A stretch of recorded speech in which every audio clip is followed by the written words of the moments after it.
വിശേഷം? എല്ലാവർക്കും സുഖം തന്നെ വിശ്വസിക്കുന്നു. ഞങ്ങളിവിടെ സുഖമായിരിക്കുന്നു. അപ്പോൾ ഞാനിന്ന് വന്നിരിക്കുന്നത് എന്തിനാണ്? Q&A സെക്കൻഡ് പാർട്ട് ചെയ്യാൻ വേണ്ടിയിട്ട്. അപ്പോൾ ആദ്യത്തെ പാർട്ട് കണ്ടിട്ട് ഒരുപാട് പേരുടെ മെസ്സേജസ് എനിക്ക് കിട്ടിയിട്ടുണ്ടായിരുന്നു. അതായത് ആദ്യമായിട്ട് എനിക്ക് കമന്റ് അയക്കുന്ന കുറേ പേരുണ്ടായിരുന്നു അതിൽ. അപ്പോൾ അതിൽ ഒരുപാട് പേര് നിങ്ങളുടെ ജീവിതത്തിൽ സമാനമായ അനുഭവങ്ങൾ പങ്കുവച്ചിട്ടുണ്ടായിരുന്നു. അപ്പോൾ എല്ലാവർക്കും എൻ്റെ ഒരുപാട് നന്ദി ഞാൻ അറിയിക്കുകയാണ്. കാരണം എനിക്ക് സത്യം പറഞ്ഞ പേടിയുണ്ടായിരുന്നു കേട്ടോ. ഞാൻ സംസാരിച്ച് വന്നപ്പോൾ നിങ്ങൾക്കറിയാലോ എൻ്റെ സ്വഭാവം, സംസാരിച്ച പിന്നെ നിർത്തില്ല. നിങ്ങളുടെ അടുത്ത് ഞാൻ സത്യം പറയാം, ഇത് 1.5 മണിക്കൂറിന്റെ വീഡിയോ ആയിരുന്നു. അത് ഞാനത് എഡിറ്റ് ചെയ്തിട്ടാണ് 52 മിനിറ്റേക്ക് മാറ്റിയത്. അങ്ങനെ പേടിച്ചിട്ടാണ് സത്യം പറഞ്ഞാൽ ഞാൻ വീഡിയോ ഇട്ടത്. പക്ഷെ നിങ്ങളത് കൈ നീട്ടി സ്വീകരിച്ചു. അതിന് ഒരുപാട് താങ്ക്സ് ഉണ്ട്, ഒരുപാട് നന്ദിയുണ്ട് കേട്ടോ. അപ്പോൾ നമുക്ക് കടക്കാം ഇന്നത്തെ ക്വസ്റ്റ്യൻ ആൻഡ് ആൻസർ റൗണ്ടിലോട്ട്. ഇന്നത്തെ ആദ്യത്തെ ക്വസ്റ്റ്യൻ എന്താണെന്ന് വെച്ച് കഴിഞ്ഞാൽ, നിങ്ങൾ ഒരുപാട് പേര് എൻ്റെ അടുത്ത് ചോദിച്ചിട്ടുണ്ടായിരുന്നു, വീണ ചേച്ചിയുടെ ഒരു ദിവസത്തെ റുട്ടീൻ എങ്ങനെയാണ്? ഒരു ദിവസത്തെ റുട്ടീൻ ഒന്നും എനിക്ക് പറയാൻ പറ്റില്ല. കാരണം എന്താണെന്ന് വെച്ച് കഴിഞ്ഞാൽ, ഇപ്പോൾ ഇന്നത്തെ പോലെ ആയിരിക്കില്ല ഞാൻ നാളെ ചെയ്യുന്നത്. കാരണം എനിക്ക് ഈ വീഡിയോ പരിപാടി, അതായത് യൂട്യൂബ് തുടങ്ങുന്നതിനേക്കാൾ മുൻപായിട്ട് സത്യം പറഞ്ഞാൽ ഒരേ റുട്ടീനായിരുന്നു. അതായത് രാവിലെ കുട്ടികൾക്കുള്ള ഭക്ഷണം ഉണ്ടാക്കുക, അവരെ പറഞ്ഞു വിടുക, അതിനുശേഷം വീട്ടിലത്തെ ജോലികൾ ചെയ്യുക, അതായത് അടിക്കൽ, തുടക്കൽ, അലക്കൽ, പിന്നെ കുക്കിങ്, അങ്ങനെ അതിനുശേഷം പിന്നെ ഫ്രണ്ട്സായിട്ട് കുറച്ച് നേരം കത്തി വെക്കുക, ജാൻ്റെ അമ്മ വിളിക്കും, അങ്ങനെ അമ്മയായിട്ട് സംസാരിക്കുക, അപ്പോഴേക്കിനും പിള്ളേർ വരും, പിന്നെ അവരുടെ കൂടെ വർത്തമാനം പറയുക അല്ലെങ്കിൽ പഠിപ്പിച്ചു കൊടുക്കുക, ജാൻ വരും, ഭക്ഷണം കഴിക്കും, പിന്നെ നടക്കാൻ പോകും, കിടന്നുറങ്ങും. അതായിരുന്നു എൻ്റെ യൂട്യൂബ് ചാനൽ തുടങ്ങുന്നതിനേക്കാൾ മുൻപത്തെ റുട്ടീൻ. പക്ഷേ ഇത് തുടങ്ങിയതിന് ശേഷം എനിക്ക് 24 മണിക്കൂർ പോരാ ഒരു ദിവസത്തിന്. അത്രയും തിരക്കാണ്. കാരണം നിങ്ങൾക്ക് ഊഹിക്കാവുന്നതേ ഉള്ളൂ. കാരണം നമ്മുടെ 2 പിള്ളേരുടെ കാര്യങ്ങൾ നോക്കണം. ഇപ്പോൾ അവി വലിയ ക്ലാസ്സിലായി, അതേപോലെ തന്നെ നന്ദും അത്യാവശ്യം പഠിക്കാനുണ്ട്. അപ്പോൾ അവരെ പഠിപ്പിക്കണം. എക്സാമിൻ്റെ സമയമാണെങ്കിൽ പിന്നെ പറയേ വേണ്ട. ഏതൊരു അമ്മമാർക്കുള്ള പോലെ തന്നെ ഞാനും എക്സാമിൻ്റെ സമയത്ത് പിള്ളേരെ കൂടെ കുറച്ചേരി ഇരിക്കണം. കാരണം നമ്മൾ ഇരുന്ന് കഴിഞ്ഞാൽ മാത്രമേ അവർക്ക് കുറച്ച് സീരിയസ്നെസ് ഉണ്ടാവുള്ളൂ അല്ലേ. അപ്പോൾ അവരെ കൂടെ ഇരിക്കണം, അതുപോലെ തന്നെ കുക്ക് ചെയ്യണം. അപ്പം ഇപ്പോൾ ഇവിടെ എന്ന് വെച്ച് കഴിഞ്ഞാൽ 3 പേരുണ്ടെങ്കിൽ 3 പേർക്ക് 3 തരത്തിലുള്ള ഭക്ഷണം വേണം. അങ്ങനെ എല്ലാവർക്കും സെപ്പറേറ്റ് ആയിട്ട് സാധനങ്ങൾ ഉണ്ടാക്കണം. അത് കൂടാണ്ടാണ് നമ്മൾ വീഡിയോന് വേണ്ടി ചെയ്യുന്നത്. അത് ഐറ്റം ഉണ്ടാക്കണം. പിന്നെ വീഡിയോ എടുത്തു കഴിഞ്ഞാൽ അറിയാലോ, ഏറ്റവും കൂടുതൽ സമയം പോകുന്ന എഡിറ്റിങ്ങിനാണ്. അപ്പോൾ എഡിറ്റിങ്ങിന് ഇരിക്കണം. അത് കഴിഞ്ഞ് അപ്പോഴേക്കും പിള്ളേർ സ്കൂളിൽ നിന്ന് വരും. അങ്ങനെ മൊത്തത്തിൽ എനിക്ക് സമയം പോരാ. ഇപ്പോൾ എൻ്റെ ഫ്രണ്ട്സിൻ്റെ ഒരു കംപ്ലൈൻറ്റ് എന്താണെന്ന് വെച്ച് കഴിഞ്ഞാൽ, ഇപ്പോൾ വീണ്ടും സംസാരിക്കുന്നില്ല, വീണ്ടും ഫോൺ വിളിക്കുന്നില്ല, അങ്ങനത്തെ കുറച്ച് കംപ്ലൈൻറ്റ് ഉണ്ട്. സത്യമാണ്, എനിക്ക് ഒന്നിനും സമയം കിട്ടുന്നില്ല എന്നുള്ളതാണ് സത്യം. അതുകൊണ്ട് ഞാനിപ്പോൾ എന്താ ചെയ്യുന്നതെന്ന് വെച്ച് കഴിഞ്ഞാൽ, ഈ വീക്ക് ഡേയ്സിൽ വീഡിയോ ഇട്ടിട്ട് വീക്കെൻഡിൽ ഞങ്ങൾ കുറച്ച് ഫ്രീ ആയിട്ടിരിക്കാനാണ് ശ്രമിക്കുന്നത്. കാരണം എല്ലാ ദിവസവും ഇങ്ങനെ 24/7 വർക്ക് ചെയ്ത് കഴിഞ്ഞാൽ ഞാൻ ഇല്ലാണ്ടായി പോകും. അതാണ് എൻ്റെ റുട്ടീൻ. അപ്പം ഒരുപാട് പേര് പറഞ്ഞിരുന്നു റുട്ടീൻ ഒരു ദിവസം വീഡിയോ കാണിക്കുമെന്ന്. പക്ഷെ എനിക്ക് സംശയം എന്താണെന്ന് വെച്ച് കഴിഞ്ഞാൽ, നിങ്ങൾക്ക് അത് എൻജോയ് ചെയ്യാൻ പറ്റുമോ എനിക്ക് മനസ്സിലാവുന്നില്ല. കാരണം എൻ്റെ റുട്ടീൻ ഇപ്പോൾ എങ്ങനെയാണ് എനിക്കറിയില്ല. അതെങ്ങനെയാണ് ഞാൻ വീഡിയോ ആക്കി ചെയ്യാമെന്ന് എനിക്കറിയില്ല. ഞാൻ ശ്രമിക്കാം, അത്രയും ഞാൻ പറയുന്നുള്ളൂ. അതുപോലെ തന്നെ പിന്നത്തെ ചോദ്യം എന്തായിരുന്നു വെച്ച് കഴിഞ്ഞാൽ, നമ്മൾ എങ്ങനെയാണ് വീക്ക്ലി മീൽസ് പ്ലാൻ ചെയ്യുക, അങ്ങനെയൊക്കെ എന്നോട് ചോദ്യം ചോദിച്ചിട്ടുണ്ടായിരുന്നു. അപ്പോൾ എനിക്കിപ്പോൾ ഞാൻ നിങ്ങളോട് നേരത്തെ പറഞ്ഞ പോലെ തന്നെ എനിക്ക് കൃത്യമായ പ്ലാനിങ് ചെയ്യാൻ പറ്റില്ല. അപ്പോൾ ചിലപ്പോൾ പെട്ടെന്നായിരിക്കും എനിക്ക് ചിലപ്പോൾ നാളെ എനിക്കിങ്ങനെ ഒരു വീഡിയോ ചെയ്യണമെന്നൊരു ആലോചന വരുന്നത് തന്നെ. അപ്പോൾ പ്ലാനിങ് എന്ന് പറഞ്ഞാൽ എനിക്ക് സത്യം പറഞ്ഞെങ്കിൽ നടക്കാറില്ല. പക്ഷെ ആദ്യം എനിക്ക് ഇവിടെ വന്ന സമയത്ത് എനിക്ക് ഒരുപാട് അബദ്ധങ്ങൾ പറ്റിയിട്ടുണ്ട്. ഇപ്പോൾ വലിയ സൂപ്പർ മാർക്കറ്റിൽ പോകുമ്പോൾ, അതായത് ഇപ്പോൾ വെള്ളിയാഴ്ചയാണ് മോസ്റ്റ്ലി ഞങ്ങൾ പോകാറുണ്ടായിരുന്നത്. അപ്പോൾ ലിസ്റ്റ് ഒന്നും എഴുതാണ്ടാണ് പോയിരുന്നത്. അപ്പോൾ ഞാൻ ഇങ്ങനെ സൂപ്പർ മാർക്കറ്റിൽ പോകുമ്പോൾ ആവശ്യമുള്ളതും ആവശ്യമില്ലാത്തതുമായ കുറേ സാധനങ്ങൾ ഞാൻ വാങ്ങിക്കുമായിരുന്നു. ഒരുപാട് സമയം അതിന് വേണ്ടി സ്പെൻഡ് ചെയ്യണമായിരുന്നു. കാരണം നമ്മൾ രാവിലെ ഷോപ്പിങ്ങിന് പോയി കഴിഞ്ഞാൽ തിരിച്ച് വീട്ടിൽ വരുമ്പോഴേക്കും ഉച്ച സമയമാവും. ഒരു ഹോളിഡേയുടെ ഒരു പകുതി ദിവസം നമ്മൾ ഷോപ്പിങ്ങിന് തന്നെ വേണ്ടി പോകുമായിരുന്നു. അപ്പോൾ അന്നൊക്കെ ഞാൻ പറഞ്ഞില്ലേ, ഗിസൈസിലാണ് താമസിച്ചുകൊണ്ടിരുന്നത്. അപ്പോൾ ഒരു ചെറിയൊരു ഫ്ലാറ്റ് ആയിരുന്നു, 1 ബെഡ്റൂം ഫ്ലാറ്റ് ആയിരുന്നു. അപ്പോൾ അവിടുത്തെ സ്ഥലപരിമിതികളെ കുറിച്ച് നിങ്ങൾക്ക് ഊഹിക്കാവുന്നതേ ഉള്ളൂ അല്ലേ. സാധനങ്ങൾ വെക്കാനുള്ള സ്ഥലം ഉണ്ടായിരുന്നില്ല. അപ്പം ഞാൻ ഈ ഷോപ്പിംഗ് കഴിഞ്ഞ് വരുമ്പോൾ ഒരുമാതിരി വല്ല ഏതോ ഗോഡൗണിലേക്കുള്ള പോലെ സാധനങ്ങൾ വാങ്ങിക്കുമായിരുന്നു. അപ്പം ഞാൻ നോക്കുമ്പോൾ എനിക്ക് ആവശ്യമുള്ളതിനേക്കാൾ കൂടുതൽ സാധനങ്ങളാണ് ഞാൻ വാങ്ങിച്ചിട്ടുണ്ടായിരുന്നത്. കാരണം നമ്മളിങ്ങനെ ട്രോളി എടുത്തിട്ട് ഇങ്ങനെ നടക്കും. അപ്പോൾ നടക്കുമ്പോൾ എന്തെങ്കിലും ഒരു സംഭവം കാണുമ്പോൾ നല്ല ഭംഗിയുണ്ടല്ലോ, അത് വാങ്ങിക്കാം. അല്ലെങ്കിൽ ഒരു നല്ലൊരു ബെഡ്ഷീറ്റ് കാണുമ്പോൾ, ആവശ്യത്തിന് ബെഡ്ഷീറ്റ് ഉണ്ടാവും, പക്ഷെ നല്ലത് കാണുമ്പോൾ ഞാൻ വാങ്ങിക്കും. അങ്ങനെ ആവശ്യമുള്ളതും ആവശ്യമില്ലാത്തതുമായ സാധനങ്ങൾ വാങ്ങിച്ച് വെക്കാൻ സ്ഥലവുമില്ല. മാത്രമല്ല ഒരുപാട് പൈസ അധിക ചെലവുണ്ടായിരുന്നു എന്നെ വീക്കിലി ഷോപ്പിംഗ് കാരണം. പക്ഷെ അത് മാത്രമല്ല, നമ്മൾ ആദ്യം വിചാരിച്ചിരുന്നത് കുറച്ച് വില കുറവാണല്ലോ എന്ന് വിചാരിച്ചിട്ടാണ് നമ്മൾ വീക്കിലി ഷോപ്പിങ്ങിന് പോയിരുന്നത്. പക്ഷെ നമ്മൾ കണക്ക് നോക്കി വരുമ്പോൾ കൂടുതൽ പൈസ നമ്മുടെ കയ്യിൽ നിന്ന് പോകുന്നതായിട്ടാണ് എനിക്ക് ഫീൽ ചെയ്യാൻ കഴിഞ്ഞത്. ഞങ്ങൾ വീടിൻ്റെ അടുത്തൊരു മദീന എന്ന് പറഞ്ഞ സൂപ്പർ മാർക്കറ്റ് ഉണ്ടായിരുന്നു. പിന്നെ അതിനുശേഷം ഞാൻ എന്ത് ചെയ്തു, സാധനങ്ങൾ എഴുതി വെച്ചിട്ട്, ഇപ്പോൾ പരിപ്പ് കഴിയുകയാണെന്നുണ്ടെങ്കിൽ ദൂരപരിപ്പ് കഴിയുകയാണെങ്കിൽ അപ്പം തന്നെ എഴുതി വെക്കും. അങ്ങനെ എഴുതി ഓരോന്ന് കഴിയുന്ന സാധനങ്ങൾ എഴുതി വെച്ചിട്ട് അപ്പം ഞാൻ വിളിച്ച് പറയാൻ തുടങ്ങി. ഓക്കെ, അപ്പോൾ അടുത്ത് സൂപ്പർ മാർക്കറ്റ് ഉണ്ടായിരുന്നത് കൊണ്ടാണ് കേട്ടോ അങ്ങനെ ചെയ്യാൻ പറ്റിയത്. അപ്പോൾ ചിലർക്ക് ഇപ്പോൾ അടുത്ത സൂപ്പർ മാർക്കറ്റ് ഇല്ലെങ്കിൽ നിവൃത്തിയിൽ നമുക്ക് വീക്കെൻഡിൽ മാത്രം പോയി വാങ്ങിക്കാൻ പറ്റുള്ളൂ. പക്ഷേ അടുത്തുള്ളത് കൊണ്ട് ഞാൻ അങ്ങനെ എൻ്റെ കംപ്ലീറ്റ് കാര്യങ്ങൾ മാറ്റി. നമ്മളുടെ ആവശ്യങ്ങൾ മാത്രം എഴുതി വെച്ചിട്ട് വിളിക്കാൻ തുടങ്ങിയപ്പോൾ സാധനങ്ങളുടെ വില കമ്പയർ ചെയ്യുമ്പോൾ ശരിയാണ്, കുറച്ച് കൂടുതലായിരിക്കും നമ്മളിങ്ങനെ അടുത്തുള്ള ചെറിയ കടകളിൽ നിന്നൊക്കെ വിളിച്ച് പറയുമ്പോൾ. എങ്കിൽ പോലും ബാക്കിയുള്ള കാര്യങ്ങൾ, അതായത് വീക്കെൻഡിൽ നമ്മൾ പോയി ഉള്ള സമയവും അതുപോലെ തന്നെ സാധനങ്ങളുടെ ആവശ്യമില്ലാത്ത സാധനങ്ങൾ വാങ്ങിക്കലും എല്ലാം കൂടി നോക്കുമ്പോൾ നമുക്ക് ശരിക്കും പറഞ്ഞാൽ എനിക്ക് ലാഭമായി തോന്നി. അപ്പോൾ ജാനാണെങ്കിലും സന്തോഷമായി. കാരണം പുള്ളി എന്താ ചെയ്തുകൊണ്ടിരുന്നതെന്ന് വെച്ച് കഴിഞ്ഞാൽ മാസത്തിൽ ആദ്യം 1-ാം തീയതി തന്നെ എനിക്ക് കുറച്ച് പൈസ തരും. അതായത് ഒരു മാസത്തിനുള്ള ചെലവിനുള്ള പൈസ എന്തെങ്കിലും ഏൽപ്പിക്കും. ആ പൈസയിൽ നിന്നാണ് ഞാൻ എല്ലാ സാധനങ്ങളും വാങ്ങിച്ചുകൊണ്ടിരുന്നത്. അപ്പോൾ ആ ഒരു നമുക്കും കറക്റ്റായിട്ട് ഒരു ബഡ്ജറ്റ് ഉണ്ടായി, അറിയാൻ പറ്റി ഒരു മാസത്തിൽ നമുക്ക് എത്ര രൂപ ചിലവായി കറക്റ്റായിട്ട് എനിക്ക് മനസ്സിലാക്കാൻ പറ്റി. അപ്പോൾ അതുകൊണ്ട് ഞാൻ ആ സിസ്റ്റം പിന്നെ ഇപ്പോഴും കണ്ടിന്യൂ ചെയ്ത് പോരാണ്. അപ്പോൾ ഇവിടെ അടുത്തുള്ള സൂപ്പർ മാർക്കറ്റിൽ അവൈലബിൾ അല്ലാത്ത കാര്യങ്ങൾ ഉണ്ടെങ്കിൽ മാത്രമാണ് ഞാൻ പുറത്ത് വലിയ സൂപ്പർ മാർക്കറ്റിൽ പോയി വാങ്ങിക്കാറുള്ളൂ. അപ്പോൾ ഞങ്ങളുടെ സത്യം പറയാൻ ജീവിതത്തിലെ ഒരുപാട് സമയം നമുക്ക് തിരിച്ചു കിട്ടി. ഈ ഷോപ്പിംഗ് എന്നുള്ള ഒരു വലിയ ചടങ്ങ് തന്നെ നമുക്ക് ഒഴിവാക്കാൻ പറ്റി. പിന്നെ ഡ്രസ് പർച്ചേസിങ്ങും കാര്യങ്ങളാണ് ഞാൻ ഉദ്ദേശിച്ചത്. സാധനം നമ്മളെ വീട്ടു സാധനങ്ങൾ വാങ്ങിക്കേണ്ട പർച്ചേസിനെ പറ്റി പറയുന്നത്. പിന്നെ നാട്ടിൽ പോകുന്നതിനേക്കാൾ മുൻപായിട്ട് തീർച്ചയായിട്ടും നമ്മൾ അടുത്തുള്ള കടയിൽ നിന്ന് വാങ്ങിക്കാൻ പറ്റില്ല. അപ്പോൾ അതിനൊരു ദിവസം മാറ്റി വെച്ചിട്ട് വലിയ കടയിൽ പോയിട്ട് നമ്മൾ വാങ്ങിക്കാറുണ്ട്. പക്ഷെ പൊതുവായിട്ട് സാധാരണ എല്ലാ ആഴ്ചയിലത്തെ ഷോപ്പിംഗ് എന്നുള്ള പരിപാടി മാറ്റി വെച്ചിട്ടുണ്ട്. അതാണ് എൻ്റെ ജീവിതത്തിൽ ഞാൻ മാറ്റിയിട്ടുള്ള ഒരു മാറ്റം. പക്ഷേ ഞാൻ വേറൊരു കാര്യം പറഞ്ഞുതരാം. ജോലിക്ക് പോകുന്ന അമ്മമാര്, അതുപോലെ തന്നെ ചെറിയ കുഞ്ഞുങ്ങളുള്ള അമ്മമാര്, അല്ലെങ്കിൽ ബാച്ചിലേഴ്സിനൊക്കെ എങ്ങനെയാണ് ഇപ്പോൾ ഒരു ആഴ്ച നമുക്ക് പ്ലാൻ ചെയ്യുന്നതെന്ന് കുറേ പേര് എൻ്റെ അടുത്ത് ചോദിച്ചിട്ടുണ്ടായിരുന്നു. അപ്പോൾ എനിക്കിപ്പോൾ ഞാനത് പ്ലാൻ ചെയ്യാറില്ല. എൻ്റെ ജീവിതത്തിൽ ഞാൻ ചെയ്തിട്ടില്ല. എങ്കിൽ പോലും എൻ്റെ കുറേ ഫ്രണ്ട്സ് ചെയ്യാറുള്ള കാര്യം, നിങ്ങൾ പലരും ചെയ്യുന്നത് തന്നെ ആയിരിക്കാം, ഒരു ടൈം ടേബിൾ ഉണ്ടാക്കാം. അതായത് നമ്മളിപ്പോൾ ഞായർ മുതൽ അടുത്ത ശനി വരെയുള്ള ഒരു 7 ദിവസത്തിൽ എന്തൊക്കെയാണ് നിങ്ങൾ ഉണ്ടാക്കാൻ പോകുന്ന ഫുഡ് എന്നുള്ള കാര്യം നേരത്തെ തന്നെ ഡിസൈഡ് ചെയ്തിട്ട് അതിനുള്ള സാധനങ്ങൾ വാങ്ങിച്ച് സൂക്ഷിക്കുക. ഇപ്പോൾ ഞാൻ എക്സാമ്പിൾ പറയുകയാണെങ്കിൽ എൻ്റെ ഫ്രണ്ട് ഉണ്ട് അനുവിൻ്റെ വീട് ആലപ്പുഴയിലാണ്. അപ്പോൾ അവർ കൂട്ടുകുടുംബമാണ്. അപ്പോൾ നമ്മൾ 3 പേരുള്ളൊരു കുടുംബമാണെന്ന് വെച്ചിട്ടുണ്ടെങ്കിൽ നമുക്ക് അമ്മയ്ക്ക് വേണമെന്നുണ്ടെങ്കിൽ 3 പേരുടെ സാധനങ്ങൾ ഉണ്ടാക്കി കൊടുക്കാം. പക്ഷെ ഒരു വലിയൊരു കുടുംബമാകുമ്പോൾ ഒരു 10 പേരുണ്ടെങ്കിൽ 10 പേർക്കും 10 വിധ അഭിപ്രായങ്ങളായിരിക്കും അല്ലേ. അപ്പോൾ നമുക്ക് എല്ലാവരുടെയും ഇഷ്ടത്തിനനുസരിച്ച് സാധനങ്ങൾ ഉണ്ടാക്കി കൊടുക്കാൻ പറ്റിയെന്ന് വരില്ല. അപ്പോൾ അവരെന്താ ചെയ്യണമെന്ന് വെച്ച് കഴിഞ്ഞാൽ ഇതേപോലെ ഒരു മെനു ഉണ്ടാക്കിയിരിക്കുകയാണ്. അതായത് ഞായറാഴ്ച രാവിലെ ബ്രേക്ക്ഫാസ്റ്റ്, എക്സാമ്പിളാണ് ഞാൻ പറയുന്നത്, ഇടിയപ്പവും മുട്ട റോസ്റ്റും അല്ലെങ്കിൽ ഇടിയപ്പവും സ്റ്റൂവും. അപ്പോൾ അതൊരു ഫിക്സ്ഡ് ആണ്, എല്ലാ ഞായറാഴ്ചയും സെയിം തന്നെയാണ്, അതിലൊരു മാറ്റമില്ല. പിന്നെ വല്ലപ്പോഴും എന്തെങ്കിലും എക്സെപ്ഷനലായിട്ട് മാത്രം വേരിയേഷൻ വരുള്ളൂ. അത് എല്ലാവരുടെയും തീരുമാനം അനുസരിച്ച് മാറ്റം വരുത്താം. ഉച്ചയ്ക്ക് ഇതേപോലെ തന്നെ മീൻകറി, ചോറ്, അച്ചിങ്ങപ്പയർ മെഴുക്ക് പുരട്ടി, അല്ലെങ്കിൽ കായ മെഴുക്ക് പുരട്ടി, പരിപ്പ് കറി എന്നുള്ള രീതിയിൽ ഒരു മെനു, ഒരു ഭക്ഷണം നമ്മൾ ഓൾറെഡി ഫിക്സ് ചെയ്തു. ഓക്കെ. അതുപോലെ തന്നെ ഈവനിങ് ചായക്ക് വേണമെങ്കിൽ പഴംപൊരി ആക്കാം. പിന്നെ രാത്രി സപ്പറിന് കഞ്ഞി കുടിക്കുന്ന ആൾക്കാരാണെങ്കിൽ കഞ്ഞിയും കടലയും. അപ്പം ഞാനൊരു എക്സാമ്പിളാണ് പറയുന്നത്. അതപ്പോൾ ഞായറാഴ്ച എന്ന് പറഞ്ഞ രീതിയിൽ അതങ്ങ് നമ്മൾ എഴുതി വയ്ക്കുക. തിങ്കളാഴ്ച മോർണിംഗ് ബ്രേക്ക്ഫാസ്റ്റ് എന്ത് വേണം എന്നുള്ള തീരുമാനിക്കുക. പുട്ടും പഴവും അല്ലെങ്കിൽ പുട്ടും കടലയും എഴുതി വയ്ക്കുക. അതേപോലെ ഉച്ചയ്ക്കുള്ള ഭക്ഷണം, അങ്ങനെ നമ്മളൊരു ടൈം ടേബിൾ ഉണ്ടാക്കുക. ടൈം ടേബിൾ ഉണ്ടാക്കി കഴിഞ്ഞാൽ ഗുണം എന്താണെന്ന് വെച്ചാൽ നമുക്ക് തല പുകയേണ്ട ആവശ്യം വരുന്നില്ല. എല്ലാ ദിവസവും അല്ലെങ്കിൽ നാളെ ഞാൻ എന്തുണ്ടാക്കും എന്നുള്ള ചിന്ത വരുന്നില്ല. അപ്പോൾ ഈ ടൈം ടേബിൾ നമ്മുടെ കയ്യിലുള്ളപ്പോൾ, നമ്മുടെ മെനു നമ്മുടെ കയ്യിലുള്ളപ്പോൾ, നമ്മളിപ്പോൾ കടയിൽ പോയിട്ട് വാങ്ങിക്കുകയാണെങ്കിലും ഈ മെനുവിനനുസരിച്ചുള്ള കാര്യങ്ങൾ മാത്രം നമ്മൾ വാങ്ങിച്ചാൽ മതി. അല്ലാതെ എല്ലാം വാരിപ്പറക്കി എടുക്കേണ്ട ആവശ്യം വരുന്നില്ല. അപ്പോൾ എനിക്ക് നല്ലതായിട്ട് ഫീൽ ചെയ്തിട്ടുള്ള ഒരു കാര്യമാണ്. കുറേ പേര് അങ്ങനെ ചെയ്യുന്നതാണ്. അപ്പോൾ ആർക്കേലും ഒരു ഉപകാരമാവണമെങ്കിൽ നിങ്ങൾ അങ്ങനെ ചെയ്ത് നോക്കൂ. അതുപോലെ തന്നെ ഇപ്പോൾ രാവിലെ ജോലിക്ക് പോകണമെന്ന് വിചാരിക്കുക. ഇപ്പോൾ സാമ്പാർ നമുക്ക് ഉണ്ടാക്കി വെക്കാം, രാത്രി ഉണ്ടാക്കി വെക്കാം, ഏത് കറി ഉണ്ടെങ്കിലും ഉണ്ടാക്കി വെക്കാം. ചൂടാറിയതിന് ശേഷം മാത്രം നിങ്ങൾ ഫ്രിഡ്ജിലെടുത്ത് വെച്ചാൽ മതി. അപ്പോൾ നമുക്ക് രാവിലെ അത് ജസ്റ്റ് ഒന്ന് ചൂടാക്കി അതിൻ്റെ ചൂടാറിയതിന് ശേഷം മാത്രം പാക്ക് ചെയ്യാൻ പാടുള്ളൂ കേട്ടോ. അതെപ്പോഴും നിങ്ങൾ ശ്രദ്ധിക്കേണ്ട ഒരു കാര്യമാണ്. ചൂടോടുകൂടി പാക്ക് ചെയ്ത് കഴിഞ്ഞാൽ അത് വളിച്ചു പോകും. പിന്നെ പല ഓഫീസിലും ഇപ്പോൾ മൈക്രോവേവ് ഒക്കെ ഉണ്ടാവും. അപ്പോൾ പിന്നെ ചൂടാക്കേണ്ട ആവശ്യമില്ല. നിങ്ങൾ ടിഫിൻ ബോക്സ് അങ്ങനെ തന്നെ ഫ്രിഡ്ജിൽ വെച്ചിട്ട് പിറ്റേ ദിവസം രാവിലെ എടുത്തിട്ട് കൊണ്ടുപോയാൽ മതി. അവിടെ വെച്ച് ചൂടാക്കാം. അങ്ങനെ സൗകര്യമുണ്ടെങ്കിൽ അങ്ങനെ ചെയ്യാം.